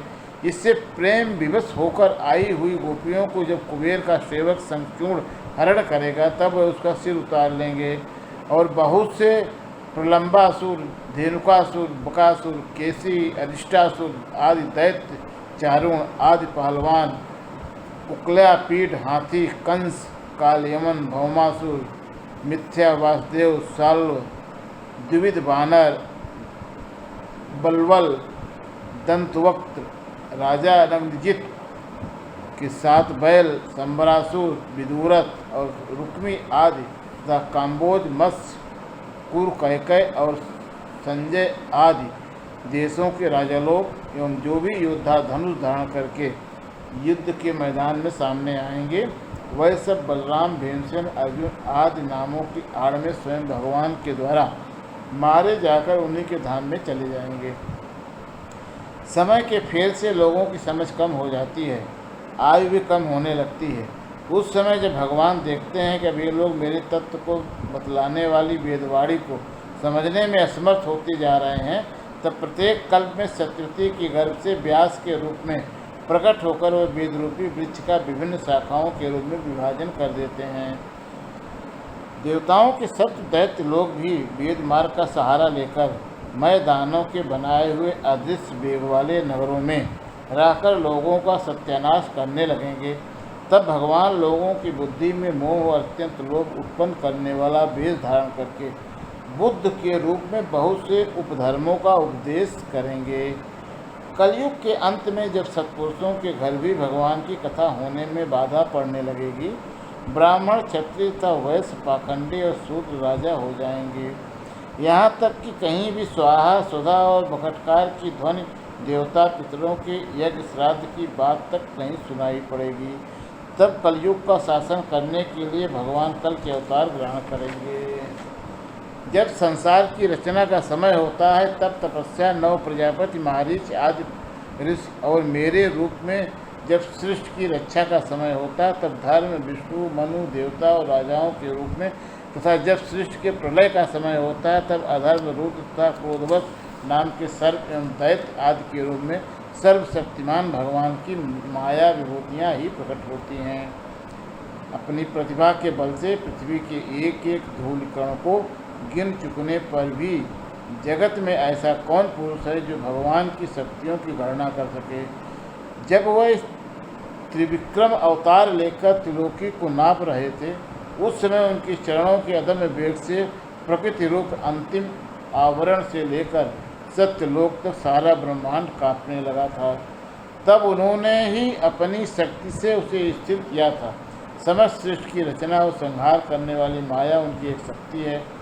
ऐसी ऐसी अनंत शक्तियों के आश्रय उनके स्वरूप को न तो जानता हूँ, न वह तुम्हारे बड़े भाई सनकादि, फिर दूसरों का तो कहना ही क्या है। आदिदेव भगवान से सहस्त्र मुख से उनके गुणों का गायन करते ही आ रहे हैं, परंतु वे अपने भी उसके अंत की कल्पना नहीं कर सके। जो निष्कपट भाव से अपना सर्वस्व और अपने आप को भी उनके चरण कमलों में निछावर कर देते हैं, उन पर वह अनंत भगवान स्वयं ही अपनी ओर से दया करते हैं और उनकी दया के पात्र ही उनकी दुस्तर माया का स्वरूप जानते हैं और उसके पार जा पाते हैं। वास्तव में ऐसे पुरुष ही कुत्ते और सियारों के कलेवा रूप अपने और पुत्रादि के शरीर में यह मैं हूँ और यह मेरा है ऐसा भाव नहीं करते। प्यारे नारद, परम पुरुष की उस योग माया को मैं जानता हूँ तथा तुम लोग भगवान शंकर, दैत्यकुल, भूषण, प्रहलाद, शतरूपा, मनपुत्र, प्रियव्रत आदि प्राचीन वही प्रभ और ध्रुव भी जानते हैं। इनके सिवा इच्छा, उर्वा, मुचकुंद, जनक, गाधि, रघु, अम्बरीश, सगर, गय, ययात आदि तथा मंधाता, अलर्क, शतधन्वा, अनुरतिदेव, भीष्म, बल, अमूर्तरय, दिलीप, सौभर, उत्तंक, शिव, देवल, पिप्लाद, सारस्वत, उद्धव, पराशर, भूलसेन एवं विभीषण, हनुमान, सुखदेव, अर्जुन, अष्टसेन, विदुर और सुखदेव आदि महात्मा भी जानते हैं। जिन्हें भगवान के प्रेमी भक्तों का सा स्वभाव बनाने की शिक्षा मिली है, वह स्त्री, शूद्र, हूढ़, भील और पाप के कारण पशु पक्षी आदि योनियों में रहने वाले भी भगवान की माया का रहस्य जान जाते हैं और इस संसार सागर से सदा के लिए पार हो जाते हैं। फिर जो लोग वैदिक सदाचार का पालन करते हैं, उनके संबंध में तो कहना ही क्या है। परमात्मा का वास्तविक स्वरूप एक रस, शांत, अभय और केवल ज्ञान स्वरूप है। न उसमें माया का मल है और न तो उसमें द्वारा रची हुई विषमताएँ ही। वह सत और असत दोनों से परे हैं।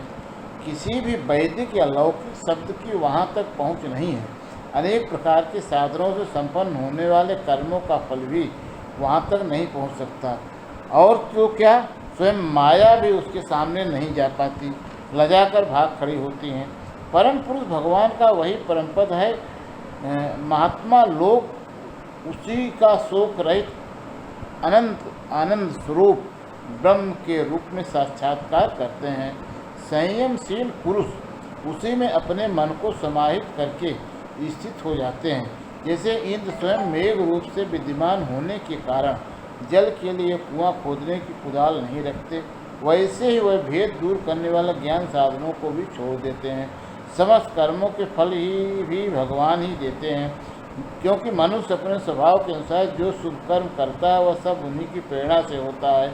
इस शरीर में रहने वाले पंचभूतों के अलग अलग हो जाने पर जब यह शरीर नष्ट हो जाता है तब भी इसमें रहने वाला जन्मा पुरुष आकाश के समान नष्ट नहीं होता।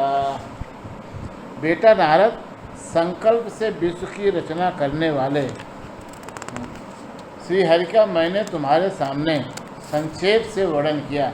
जो कुछ कार्य कारण अथवा भाव अभाव है वह सब भगवान से भिन्न नहीं है। फिर भी भगवान तो इससे पृथक भी ही है। भगवान ने मुझे जो उपदेश किया था वह यही है, भागवत है। इसमें भगवान की विभूतियों का संचित वर्णन है। तुम इसका विस्तार करो। जिस प्रकार सबके आश्रय और सर्वस्वरूप भगवान श्रीहरि में लोगों की प्रेममयी भक्ति हो, ऐसा निश्चय करके इसका वर्णन करो। जो पुरुष भगवान की अचिंत शक्ति माया का वर्णन या दूसरों के द्वारा किए हुए वर्णन का अनुमोदन करते हैं अथवा श्रद्धा के साथ नित्य श्रवण करते हैं, उनका चित्त माया से कभी मोहित नहीं होता। इत श्रीमद्भागवते महापुराणे परमहंस्यां संहितायां द्वितीय स्कंदे ब्रह्मा नारद संवादे सप्तमो अध्याय अष्टमो अध्याय।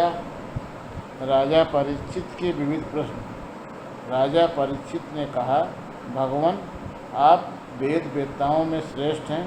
मैं आपसे यह जानना चाहता हूँ कि जब ब्रह्मा जी ने निर्गुण भगवान के गुणों का वर्णन करने के लिए नारद जी को आदेश दिया, तब उन्होंने किन किन को किस रूप में उपदेश किया।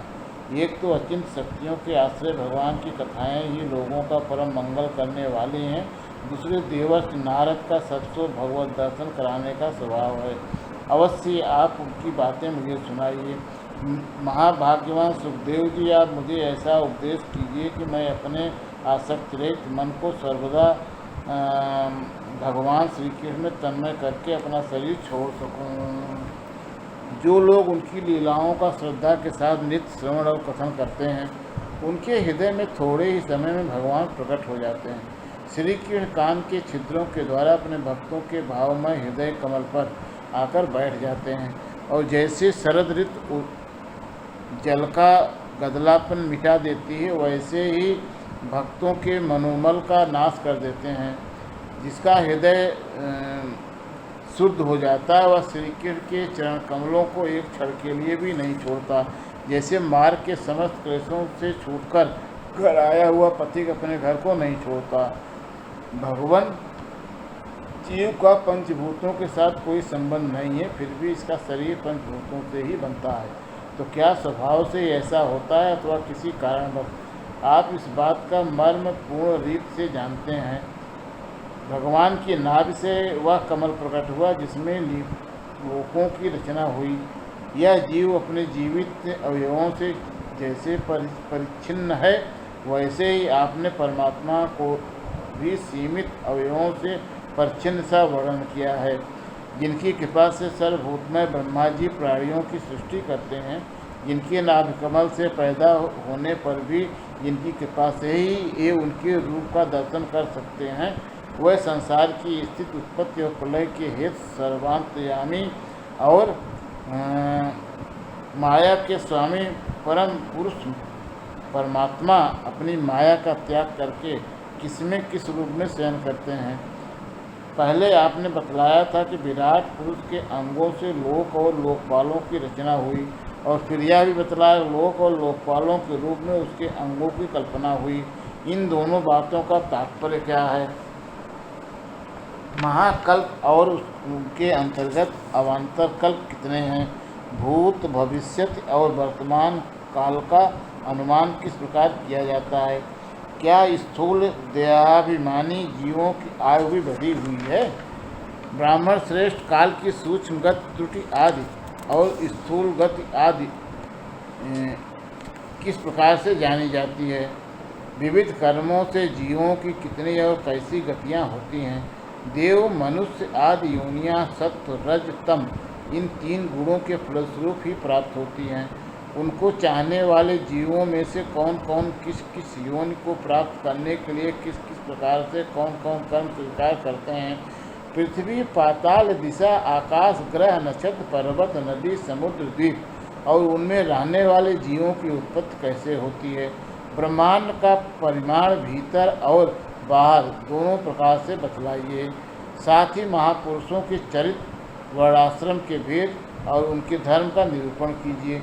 युगों के भेद, उनके परिमाण और उनके अलग अलग धर्म तथा भगवान के विभिन्न अवतारों के परम आश्चर्यमय चरित्र भी बतलाइए। मनुष्यों के साधारण और विशेष धर्म कौन कौन से हैं? विभिन्न व्यवसाय वाले लोगों के, राजर्षियों के और विपत्तियों में पड़े हुए लोगों के धर्म का भी उपदेश कीजिए। तत्वों की संख्या कितनी है? उनके स्वरूप और लक्षण क्या है? भगवान की आराधना की और आध्यात्म योग की विधि क्या है? योगेश्वरों को क्या क्या ऐश्वर्य प्राप्त होते हैं तथा अंत में उन्हें कौन सी गति मिलती है? योगियों का लिंग शरीर किस प्रकार भंग होता है? वेद, उपवेद, धर्मशास्त्र, इतिहास और पुराणों का स्वरूप एवं तात्पर्य क्या है? समस्त प्राणियों की उत्पत्ति, स्थिति और प्रलय कैसे होता है?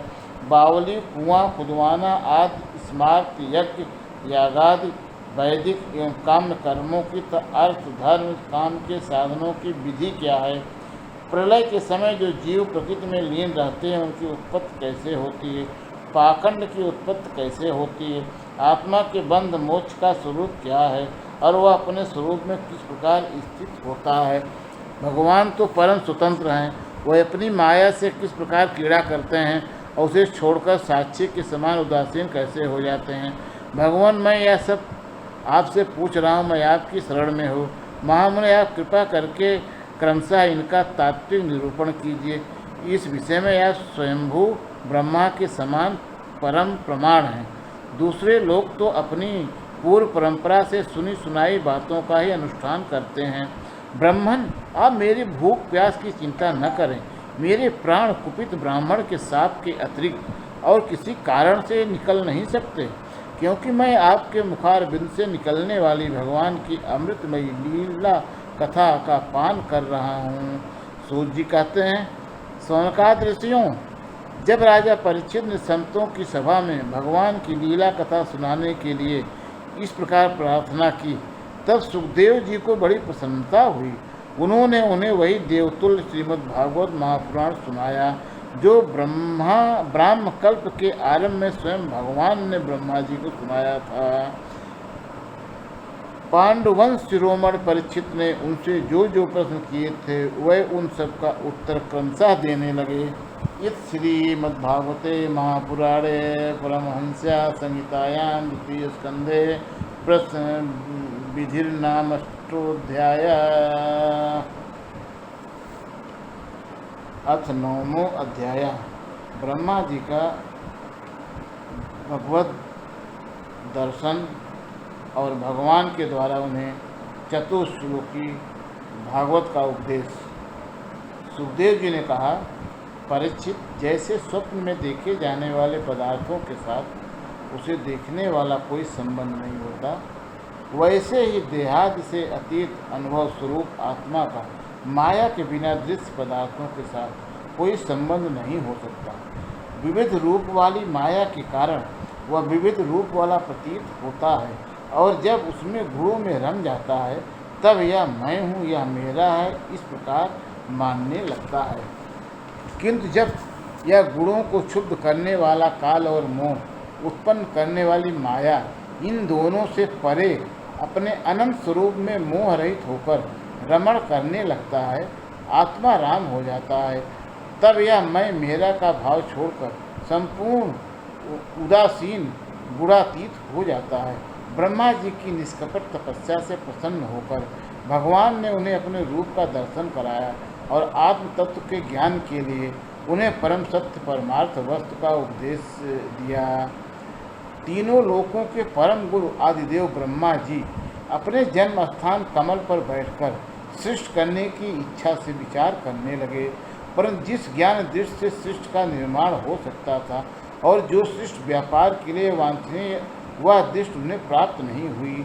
एक दिन वह यही चिंता कर रहे थे कि प्रलय के समुद्र में उन्होंने व्यंजनों के 16वें एवं 21वें अक्षर त तथा पा को तप करो इस प्रकार 2 बार सुना। परीक्षित, महात्मा लोग इस तप को ही त्यागियों का धन मानते हैं। यह सुनकर ब्रह्मा जी ने वक्ता को देखने की इच्छा से चारों ओर देखा, परंतु वहाँ कोई दूसरा दिखाई न पड़ा। वह अपने कमल पर बैठ गए और मुझे तप करने की प्रत्यक्ष आज्ञा मिली है। ऐसा निश्चय कर उसी में अपना हित समझकर उन्होंने अपने मन को तपस्या में लगा दिया।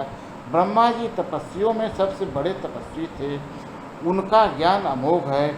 उन्होंने उस समय 1 सहस्त्र दिव्य वर्ष पर्यंत एकाग्र चित्त से अपने प्राण, मन, कर्मेंद्रिय और ज्ञानेंद्रिय को वश में करके ऐसी तपस्या की जिसे वह समस्त लोगों को प्रकाशित करने में समर्थ हो सके।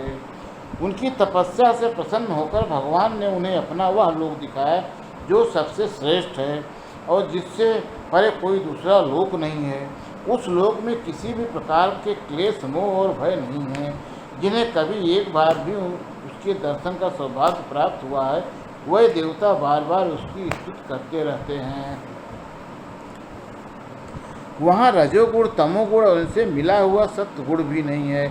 वहाँ न काल की दाल गलती है और न माया की ही कदम रख सकती है। फिर माया के बाल बच्चे तो जा ही कैसे सकते हैं। वहाँ भगवान के वह पार्षद निवास करते हैं जिनका पूजन देवता और दैत्य दोनों ही करते हैं। उनका उज्ज्वल आभा से युक्त श्याम शरीर सतदल कमल के समान कोमल नेत्र और पीले रंग के वस्त्र से शोभायमान है। अंग अंग से राशि राशि सौंदर्य बिखरता है। वह कोमलता की मूर्ति हैं। सभी की 4 भुजाएं हैं। वह स्वयं तो अत्यंत तेजस्वी हैं ही, मणिजटित सुवर्ण के प्रभामय आभूषण भी धारण किए रहते हैं। उनकी छवि मूंगे, वैदीर मणि और कमल के उज्ज्वल तंतु के समान हैं। उनके कानों में कुंडल, मस्तक पर मुकुट और कंठ में मालाएं शोभायमान हैं। जिस प्रकार आकाश बिजली सहित बादलों से शोभायमान होता है, वैसे ही वह लोक मनोहर कामिनियों की कांति से युक्त महात्माओं के दिव्य तेजोमय विमानों से स्थान स्थान पर सुशोभित होता रहता है। उस वैकुंठ लोम में लक्ष्मी जी सुंदर रूप धारण करके अपनी विविध विभूतियों के द्वारा भगवान के चरण कमलों की अनेकों प्रकार से सेवा करती रहती हैं। कभी कभी जब वे झूले पर बैठकर अपने प्रियतम भगवान की लीलाओं का गायन करने लगती हैं, तब उनके सौंदर्य और स्वरूप से उन्मत्त होकर भौरे स्वयं उनकी लक्ष्मी जी का गुणगान करने लगते हैं। ब्रह्मा जी ने देखा कि उस दिव्य लोक में समस्त भक्तों के रक्षक लक्ष्मीपति, यज्ञपति और विष्णुपति भगवान विराजमान हैं। सुनंद, नंद, प्रबल और अरहर आदि मुख्य मुख्य पार्षदगण उन पर की सेवा कर रहे हैं। उनका मुख कमल प्रसाद मधुर मुस्कान से युक्त है। आंखों में लाल लाल डोरियां हैं, बड़ी मोहक और मधुर चितवन है। ऐसा जान पड़ता है कि अभी अभी अपने प्रेमी भक्त को अपना सर्वस्व दे देंगे। सिर पर मुकुट, कानों में कुंडल, कंधे पर पीताम्बर जगमगा रहा है। वक्ष स्थल पर एक सुनहरी रेखा के रूप में लक्ष्मी जी विराजमान है और सुंदर 4 भुजाएं हैं। कोई एक सर्वोत्तम और बहुमूल्य आसन पर विराजमान है। पुरुष, प्रकृति, तत्व, अहंकार, मन, दस इंद्रिय, शब्दादि 5 तन्मात्राएँ और पंचभूत, ये 25 शक्तियाँ मूर्तिमान होकर उनकी चारों ओर खड़ी हैं। समग्र ऐश्वर्य, धर्म, कीर्ति, श्री, ज्ञान और वैराग्य, इन 6 नित्य सिद्ध स्वरूप भूत शक्तियों से वह सर्वदा युक्त रहते हैं। उनके अतिरिक्त और कहीं भी चिंत रूप से निवास नहीं करती। वह सर्वेश्वर प्रभु अपने नित्य आनंदमय स्वरूप में ही नित्य निरंतर निमग्न रहते हैं। उनका दर्शन करते ही ब्रह्मा जी का हृदय आनंद से, उक्रेद से लबालब भर गया। शरीर पुलकित उठा, नेत्रों में प्रेमाश्रु छलक आए। ब्रह्मा जी ने भगवान के उन चरण कमलों में जो परमहंसों के निवृत्त मार्ग से प्राप्त हो सकते हैं, सिर झुकाकर प्रणाम किया। ब्रह्मा जी के प्यारे भगवान अपने प्रिय ब्रह्मा को प्रेम और दर्शन के आनंद में निमग्न शरणागत था प्रजा सृष्टि के लिए आदेश देने के योग्य देखकर बहुत प्रसन्न हुए। उन्होंने ब्रह्मा जी से हाथ मिलाया तथा मंद मुस्कान से अलंकृत बाणी में कहा। श्री भगवान ने कहा, ब्रह्मा जी, तुम्हारे हृदय में तो समस्त वेदों का ज्ञान विद्यमान है। तुमने सृष्टि रचना की इच्छा से चिरकाल तक तपस्या करके मुझे भली भांति संतुष्ट कर दिया है। मन में कपट रखकर योग साधन करने वाले मुझे कभी पसंद नहीं कर सकते। तुम्हारा कल्याण हो, तुम्हारी जो अभिलाषा हो वही वर मुझसे मांग लो, क्योंकि मैं मुँह मांगी वस्तु देने में समर्थ हूँ। ब्रह्मा जी, जीव के समस्त कल्याणकारी साधनों का विश्राम पर्यवसान मेरे दर्शन में ही है। तुमने मुझे देखे बिना ही उस सूने जल में मेरी वाणी सुनकर इतनी घोर तपस्या की है। इसी से मेरी इच्छा से तुम्हें मेरे लोक का दर्शन हुआ है। तुम उस समय सृष्टि रचना का कर्म करने में किंग कर्तव्य मूढ़ हो रहे थे। इसी से मैंने तुम्हें तपस्या करने की आज्ञा दी थी, क्योंकि निष्पाप तपस्या मेरा हृदय है और मैं स्वयं तपस्या का आत्मा हूँ। मैं तपस्या से ही इस संसार की सृष्टि करता हूँ, तपस्या से ही इसका भरण पोषण करता हूँ, फिर तपस्या से ही इसे अपने में लीन कर लेता हूँ। तपस्या मेरी एक दुर्लंघ शक्ति है। ब्रह्मा जी ने कहा, भगवान आप समस्त प्राणियों के अंतःकरण में साक्षी रूप से विराजमान रहते हैं। आप अपने अप्रतिहत ज्ञान से यह जानते ही हैं कि मैं क्या करना चाहता हूँ। नाथ आप कृपा करके मुझ याचक की यह मांग पूरी कीजिए कि मैं रूप रहित आपके सगुण और निर्गुण दोनों ही रूपों को जान सकूं। आप माया के स्वामी हैं, आपका संकल्प कभी व्यर्थ नहीं होता। जैसे मकड़ी अपने मुंह से जाला निकालकर उसमें कीड़ा करती है और फिर उसे अपने में लीन कर लेती है, वैसे ही आप अपनी माया का आश्रय लेकर इस विविध शक्ति संपन्न जगत की उत्पत्ति, पालन और संहार करने के लिए अपने आप को ही अनेक रूपों में बना लेते हैं और कीड़ा करते हैं। इस प्रकार आप कैसे करते हैं, इस मर्म को मैं जान सकूं, ऐसा ज्ञान आप मुझे दीजिए। आप मुझ पर ऐसी कृपा कीजिए कि मैं सजग रहकर सावधानी से आपकी आज्ञा का पालन कर सकूं और सृष्टि की रचना करते समय भी कर्तापन आदि के अभिमान से बंध न जाऊं। प्रभु आपने एक मित्र के समान हाथ पकड़कर मुझे अपना मित्र स्वीकार किया है, अतः जब मैं आपकी सेवा सृष्टि रचना में लगूं और सावधानी से पूर्व सृष्टि के गुण कर्मानुसार जीवों का विभाजन करने लगूं, तब कहीं अपने को जन्म कर्म से स्वतंत्र मानकर प्रबल अभिमान न कर बैठूं। श्री भगवान ने कहा, अनुभव, प्रेम, भक्ति और साधनों से युक्त अत्यंत गोपनीय अपने स्वरूप का ज्ञान मैं तुम्हें कहता हूँ, तुम उसे ग्रहण करो। मेरा जितना विस्तार है, मेरा जो लक्षण है, मेरे जितने और जैसे गुण रूप और लीलाएँ हैं, मेरी कृपा से तुम उनका तत्व ठीक ठीक वैसा ही अनुभव करो। सृष्टि के पूर्व केवल मैं ही था, मैं ही हूँ।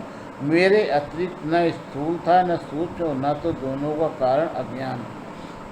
जहाँ यह सृष्टि नहीं है वहाँ मैं हूँ और इस सृष्टि के रूप में जो कुछ प्रतीत हो रहा वह भी मैं ही हूँ और जो कुछ बचेगा वह भी मैं ही हूँ। वास्तव में न होने पर भी जो कुछ अनिर्वचनीय वस्तु मेरे अतिरिक्त मुझ परमात्मा में दो चंद्रमाओं की तरह मिथ्या ही प्रतीत हो रही है, अथवा विद्यमान होने पर भी आकाश मंडल के नक्षत्रों में राव की भांति जो मेरी प्रतीत नहीं होगी, इसे मेरी माया समझना चाहिए। जैसे प्राणियों के पंचभूत रचित छोटे बड़े शरीर में आकाश आदि पंच महाभूत उन शरीर के कार्य रूप से निर्मित होने के कारण प्रवेश करते भी हैं और पहले से ही उन स्थानों और रूपों में कारण रूप से विद्यमान रहने के कारण प्रवेश नहीं भी करते, वैसे ही उन प्राणियों के शरीर की दृष्टि से मैं उनके आत्मा के रूप से प्रवेश किए हुए हूँ और आत्म दृष्टि से अपने अतिरिक्त और कोई वस्तु न होने के कारण उनमें प्रविष्ट नहीं भी हूँ। यह ब्रह्म नहीं, यह ब्रह्म नहीं, इस प्रकार निषेध की पद्धति से और यह ब्रह्म है, यह ब्रह्म है, इस अन्वय की पद्धति से यही सिद्ध होता है कि सर्वातीत एवं सर्वस्वरूप भगवान ही सर्वदा और सर्वत्र स्थित है, वही वास्तविक तत्व है। जो आत्मा अथवा परमात्मा का तत्व जानना चाहते हैं उन्हें केवल इतने ही जानने की आवश्यकता है, ब्रह्मा जी तुम अविचल समाधि के द्वारा मेरे इस सिद्धांत में पूर्ण निष्ठा कर लो, इससे तुम्हें कल्प कल्प में विविध प्रकार की सृष्टि रचना करते रहने पर भी कभी मोह नहीं होगा। सुखदेव जी कहते हैं, लोक पितामह ब्रह्मा जी को इस प्रकार उपदेश देकर अजन्मा भगवान ने उनके देखते ही देखते अपने स्वरूप को छिपा दिया। सर्वभूत स्वरूप ब्रह्मा जी ने देखा कि भगवान ने अपने इंद्रिय गोचर स्वरूप को हमारे नेत्रों के सामने से हटा लिया। तब उन्होंने अंजलि बांध कर उन्हें प्रणाम किया और पहले कल्प में जैसी सृष्टि थी उसी रूप में विश्व की रचना की। एक बार धर्मपति प्रजापति ब्रह्मा जी ने सारी जनता का कल्याण हो अपने इस स्वार्थ की पूर्ति के लिए विधिपूर्वक यम नियमों का धारण किया। उस समय उनके पुत्रों में सबसे अधिक प्रिय परम भक्त देवर्षि नारद जी ने मायापति भगवान की माया का तत्व जानने की इच्छा से बड़े संयम, विनय और सौम्यता से अनुगत होकर उनकी सेवा की और उन्होंने सेवा से ब्रह्मा जी को बहुत ही संतुष्ट कर लिया। परीक्षित, जब देवर्षि नारद ने देखा कि मेरे लोक पितामह पिताजी मुझ पर प्रसन्न है, तब उन्होंने उनसे यही प्रश्न किया कि तुम मुझसे कर रहे हो। उनके प्रश्न से ब्रह्मा जी और भी प्रसन्न हुए। फिर उन्होंने यह 10 लक्षण वाला भगवत पुराण अपने पुत्र नारद को सुनाया, जिसका स्वयं भगवान ने उन्हें उपदेश किया था। परीक्षित, जिस समय मेरे परम तेजस्वी पिता सरस्वती के तट पर बैठकर परमात्मा के ध्यान में मग्न थे, उसमें देवर्षि नारद ने वही भागवत उन्हें सुनाया। तुमने मुझसे जो यह प्रश्न किया है कि विराट पुरुष से इस जगत की उत्पत्ति कैसे हुई, तथा दूसरे भी जो बहुत से प्रश्न किए, उन सबका उत्तर मैं उसी भगवत पुराण के रूप में देता हूँ। इस श्रीमद्भागवते महापुराणे परमहंस्यां संहितायां द्वितीय स्कंदे नमोऽध्याय अथ 10वां अध्याय भागवत के 10 लक्षण। सुखदेव जी कहते हैं, परीक्षित, इस भगवत पुराण में सर्ग, विसर्ग, स्थान, पोषण, उति, मनवंतर, ईशानुकथा, निरोध, मुक्ति और आश्रय, इन 10 विषयों का वर्णन है। इनमें जो 10वां आश्रय तत्व है उसी का ठीक ठाक निश्चय करने के लिए कहीं श्रुति से, कहीं तात्पर्य से, कहीं दोनों के अनुकूल अनुभव से महात्माओं ने अन्य 9 विषयों का बड़ी सुगम रीत से वर्णन किया है। ईश्वर की प्रेरणा से गुणों में क्षोभ होकर रूपांतर होने से जो आकाश आदि पंचभूत, शब्दादि तन्मात्राएं, इंद्रियां, अहंकार और महत्व की उत्पत्ति होती है, उसको सर्ग कहते हैं। उस विराट पुरुष से उत्पन्न ब्रह्मा जी के द्वारा जो विभिन्न चराचर सृष्टियों का निर्माण होता है, उसका नाम है विसर्ग। प्रतिपद नाश की ओर पड़ने वाली सृष्टि को एक मर्यादा में स्थिर रखने से भगवान विष्णु की जो श्रेष्ठता सिद्ध होती है, उसका नाम स्थान है। अपने द्वारा सुरक्षित सृष्टि में भक्तों के ऊपर उनकी जो कृपा होती है, उनका नाम है पोषण। मनमंत्रों के अधिपति जो भगवत भक्ति और प्रजा पालन रूप शुद्ध धर्म का अनुष्ठान करते हैं, उसे मनमंत्र कहते हैं। जीवों की वे वासनाएं जो कर्म के द्वारा उन्हें बंधन में डाल देती हैं, उति नाम से कही जाती हैं। भगवान के विभिन्न अवतारों के और उनके प्रेमी भक्तों की विविध आख्याओं से युक्त गाथाएं ईश कथा है। जब भगवान योग निद्रा स्वीकार करके शयन करते हैं, तब इस जीव का अपनी उपाधियों के साथ उनमें लीन हो जाना निरोध है। अज्ञान कल्पित कर्तृत्व, भोक्तृत्व आदि अनात्म भाव का परित्याग करके अपने वास्तविक स्वरूप परमात्मा में स्थित होना ही मुक्ति है। परीक्षित, इस चराचर जगत की उत्पत्ति और प्रलय जिस तत्व से प्रकाशित होते हैं, वह परम ब्रह्म ही आश्रय हैं। शास्त्रों में उसी को परमात्मा कहा गया है। जो नेत्र आदि इंद्रियों का अभिमानी दृष्टा जीव है, वही इंद्रियों के अधिष्ठात्री देवता सूर्य आदि के रूप में भी हैं, और जो नेत्र गोलक आदि से युक्त दृश्य देह है, वही उन दोनों को अलग अलग करता है। इन तीनों में यदि एक का भी अभाव हो जाए तो दूसरे दोनों उपलब्ध नहीं हो सकती। अतः जो इन तीनों को जानता है, वो परमात्मा ही सबका अधिष्ठान और आश्रय तत्व है। उसका आश्रय वह स्वयं ही है, दूसरा कोई नहीं। जब पूर्वोक्त विराट पुरुष ब्रह्मांड को फोड़कर निकला, तब वह अपने रहने का स्थान ढूंढने लगा, और स्थान की इच्छा से उस शुद्ध संकल्प पुरुष ने अत्यंत पवित्र जल की सृष्टि की। विराट पुरुष रूप नर से उत्पन्न होने के कारण ही जल का नाम नार पड़ा, और उस अपने उत्पन्न किए हुए नार में वह पुरुष 1000 वर्षों तक रहा, इसी से उसका नाम नारायण हुआ। उन नारायण भगवान की कृपा से ये द्रव्य कर्म काल स्वभाव और जीववाद की सत्ता है। उनकी उपेक्षा कर देने पर किसी का अस्तित्व नहीं रहता। उन अद्वितीय भगवान नारायण ने योग निद्रा से जागकर अनेकों होने की इच्छा की, तब अपनी माया से उन्होंने अखिल ब्रह्मांड के बीज स्वरूप अपने सुवर्णमय वीर को 3 भागों में विभक्त कर दिया। अधिदैव अध्यात्मोदिभूति परीक्षित विराट पुरुष का एक ही वीर 3 भाग में कैसे विभक्त हुआ सो सुने। विराट पुरुष के हिलने डोलने पर उनके शरीर में रहने वाले आकाश से इंद्रिय बल, मनोबल और शरीर बल की उत्पत्ति हुई। उनसे इन सबका राजा प्राण उत्पन्न हुआ। जैसे सेवक अपने स्वामी राजा के पीछे पीछे चलते हैं, वैसे ही सबके शरीर में प्राण के प्रबल रहने पर ही सारी इंद्रियां प्रबल रहती हैं, और जब वह सुस्त पड़ जाता तब सारी इंद्रियां भी सुस्त हो जाती हैं। जब प्राण जोर से आने जाने लगा तब विराट पुरुष को भूख प्यास का अनुभव हुआ। खाने पीने की इच्छा करते ही सबसे पहले उनके शरीर में मुख प्रकट हुआ, मुख से ताल और ताल से रसेंद्रिय प्रकट हुआ। इसके बाद अनेकों प्रकार के रस उत्पन्न हुए जिन्हें रसना ग्रहण करती है।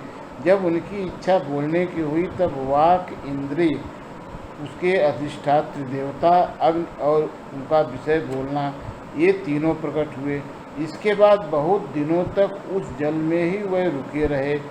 श्वास के वेग से नासिका छिद्र प्रकट हो गए। जब उन्हें सूंघने की इच्छा हुई तब उनकी नाक घ्राणेन्द्रिय आकर बैठ गई और उसके देवता गंध को फैलाने वाले वायुदेव प्रकट हुए। पहले उनके शरीर में प्रकाश नहीं था, फिर जब उन्हें अपने को तथा दूसरी वस्तुओं को देखने की इच्छा हुई तब नेत्रों के छिद्र, उनका अधिष्ठाता सूर्य और नेत्रेंद्रिय प्रकट हो गए। इन्हीं से रूप का ग्रहण होने लगा। जब वेद रूप इस विराट पुरुष को स्तुतियों के द्वारा जगाने लगे तब उन्हें सुनने की इच्छा हुई। उसी समय कान, उनकी अधिष्ठात्री देवता, दिशाएं और श्रोत्रेंद्रिय प्रकट हुई।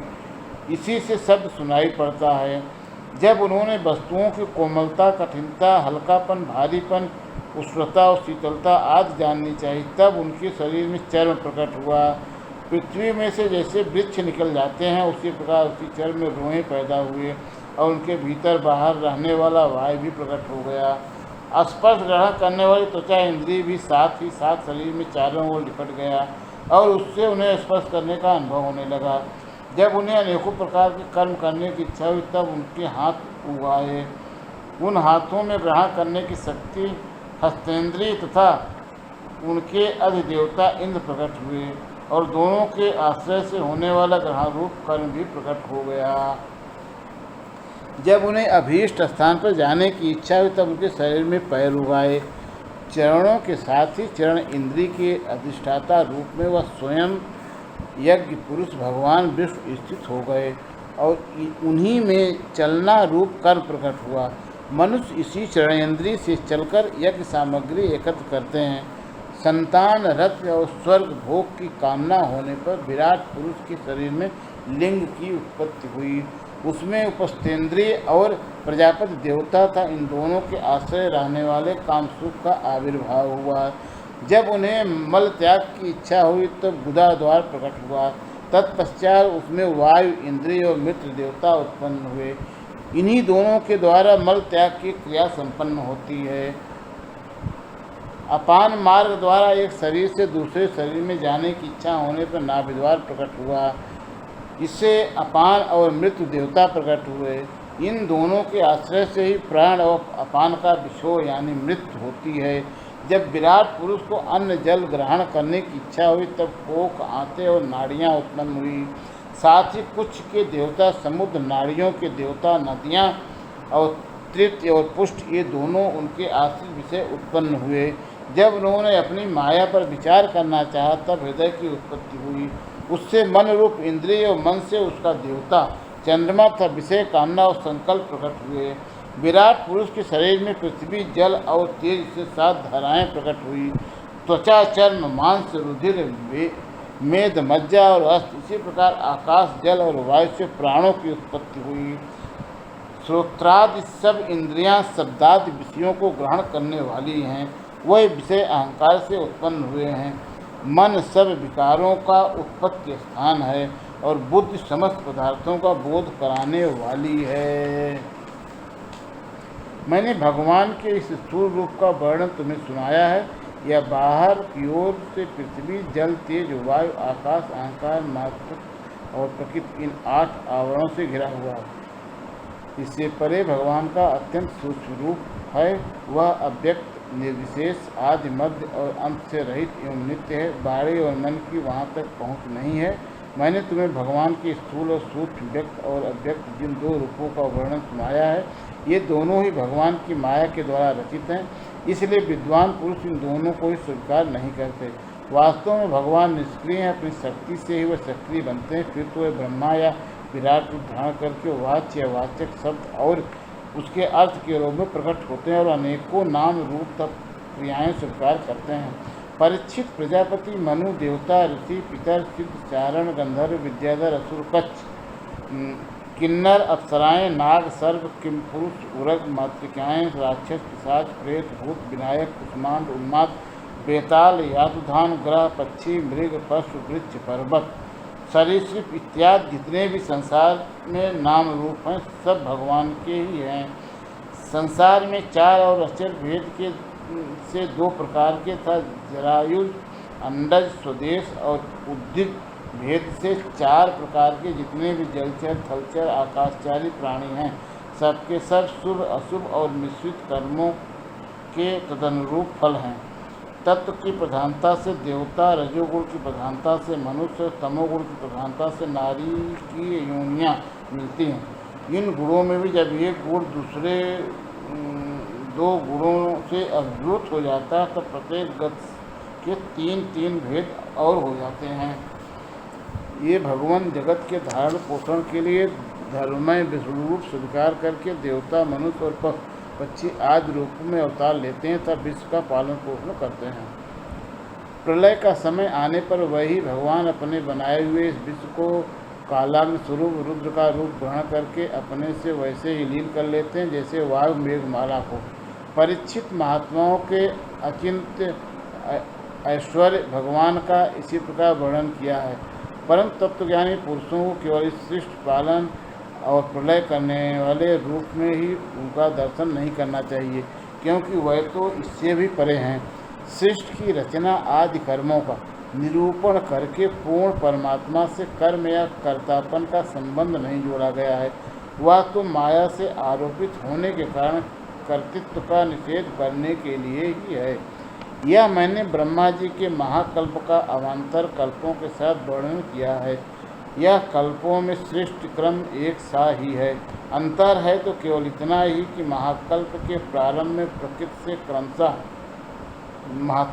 महत्व आदि की उत्पत्ति होती है और कल्पों के प्रारंभ में प्राकृतिक सृष्टि तो ज्यों की त्यों रहती ही है।